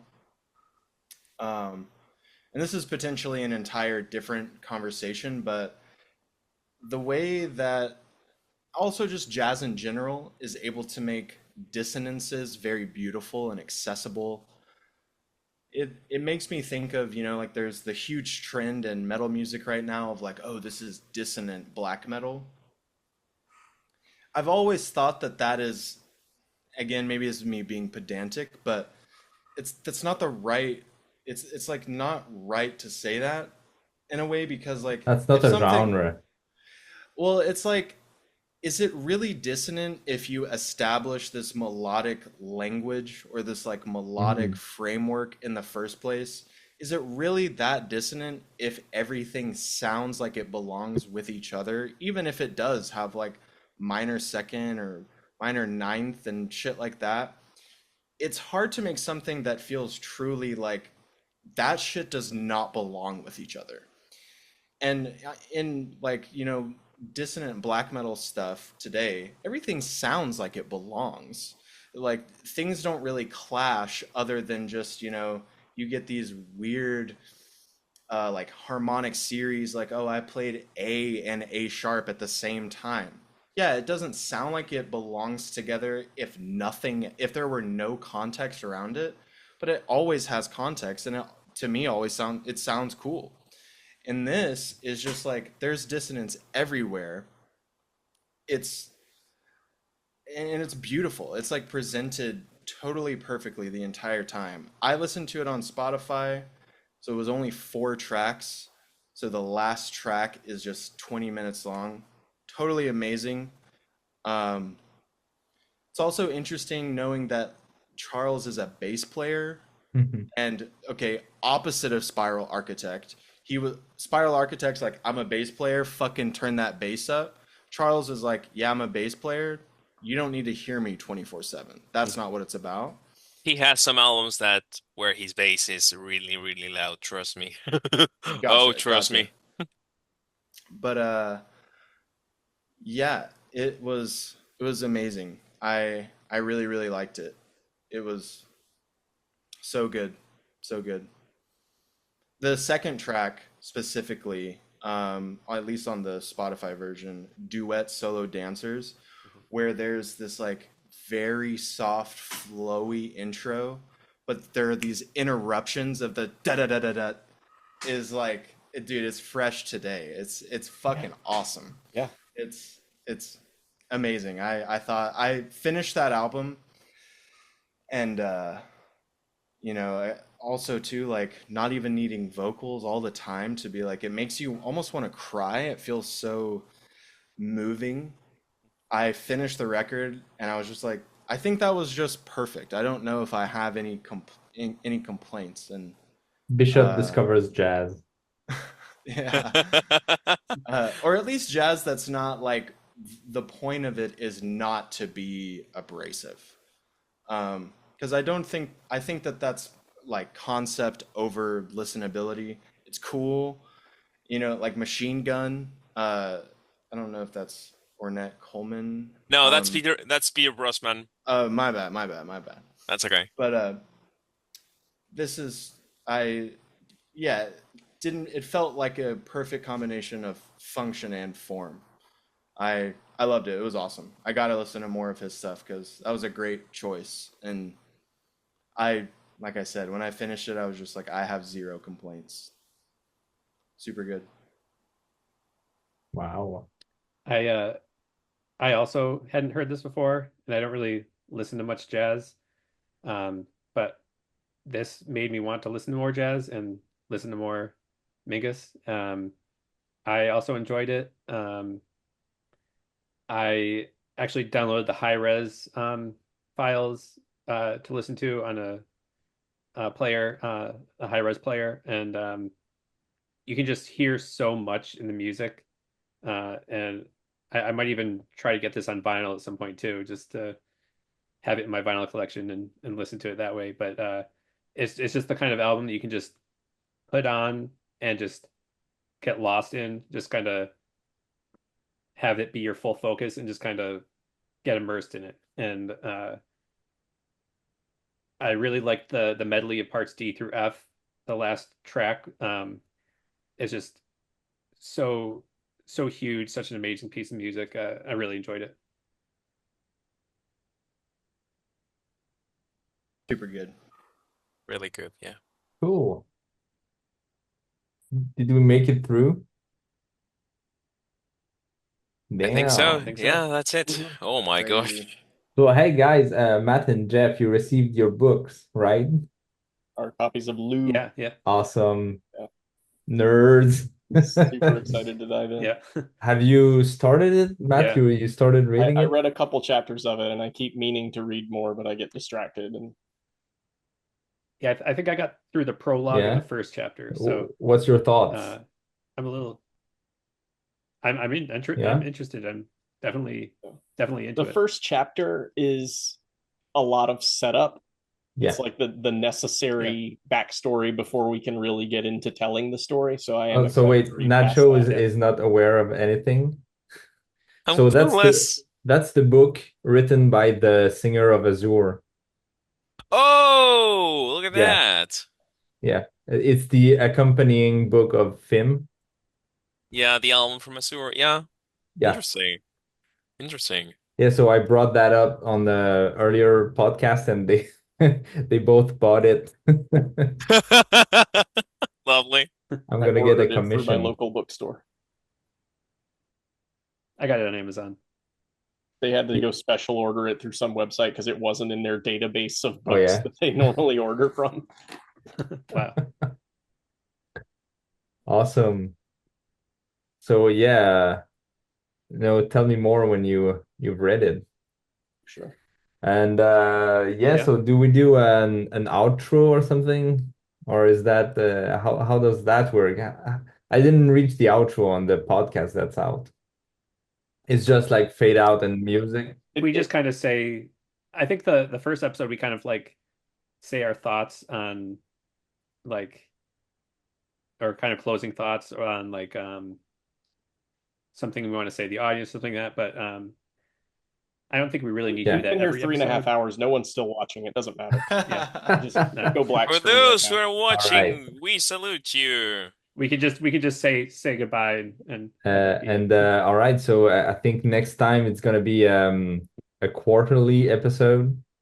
Not sure, are you gonna be on? Hope so. I hope so. Yeah. Yeah, I really cool. enjoy this. Cool. I really And enjoy this. It's been like 3 hours of me speaking English, so my voice is really, really. Oh my gosh, it's difficult, but I hope don't you that work at the I call made. center? Oh, Don't you work at the call center? I work from Mondays through Fridays on tomorrow, so everything's okay. But yeah, my voice is really itchy right now, but I'm glad that I went through 3 hours of me speaking English.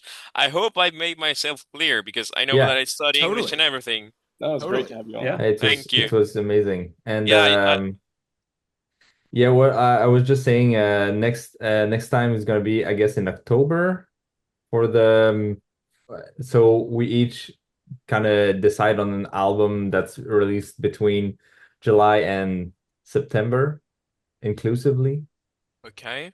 And we like it's just like the two first episodes were that basically, but with a few tweaks. But it's basically we tried to find an album that we really liked from like the last quarter of that Okay. year. And like this is a special episode right now that we do with we're bringing out classics. So maybe we're gonna do more special episodes, but I think the next one should be the quarterly one. Okay, I'll see because honestly I've been out of touch with music this year. I've Oh been yeah, busy with other stuff, personal stuff. But maybe I'll see if I can find something good to listen to. If we like make a consensus. Sure. We'll cool. see. But I'm All up. right. On that note, if we're doing a closing thing, you got new Siderian just came out, if that's how you pronounce it. Siderian came out. Pharmacon's coming out. Oh Defeated yeah. Sanity's coming out. Uh, Divide and Dissolve just put something out. New Piron album is super fucking good. Aaron, fuck yeah. Yeah. Piron's good as fuck. Black Curse just put something out. It sounds like shit, but it's fine. It does. It sounds like shit. Speaking of things you Uh, hyped up that sound like that, after one of our last outros, I checked out Skin Tension. I can't listen to that. Yeah, I don't know why. we'd have to. I'd have to sell them. I'd have to sell them for you. They're playing with Extra Life in Asheville Mm. coming up, Oh and yeah. that would be a crazy thing. I can Um, imagine they would be pretty cool live. They're the nicest guys. Yeah. The Body just put out a single. Machine Girl has something Damn. coming out. Yeah, do you have Lots of something good stuff. yeah, lots of good stuff, man. Just that week, there's been a bunch of really good stuff too. Like yesterday actually.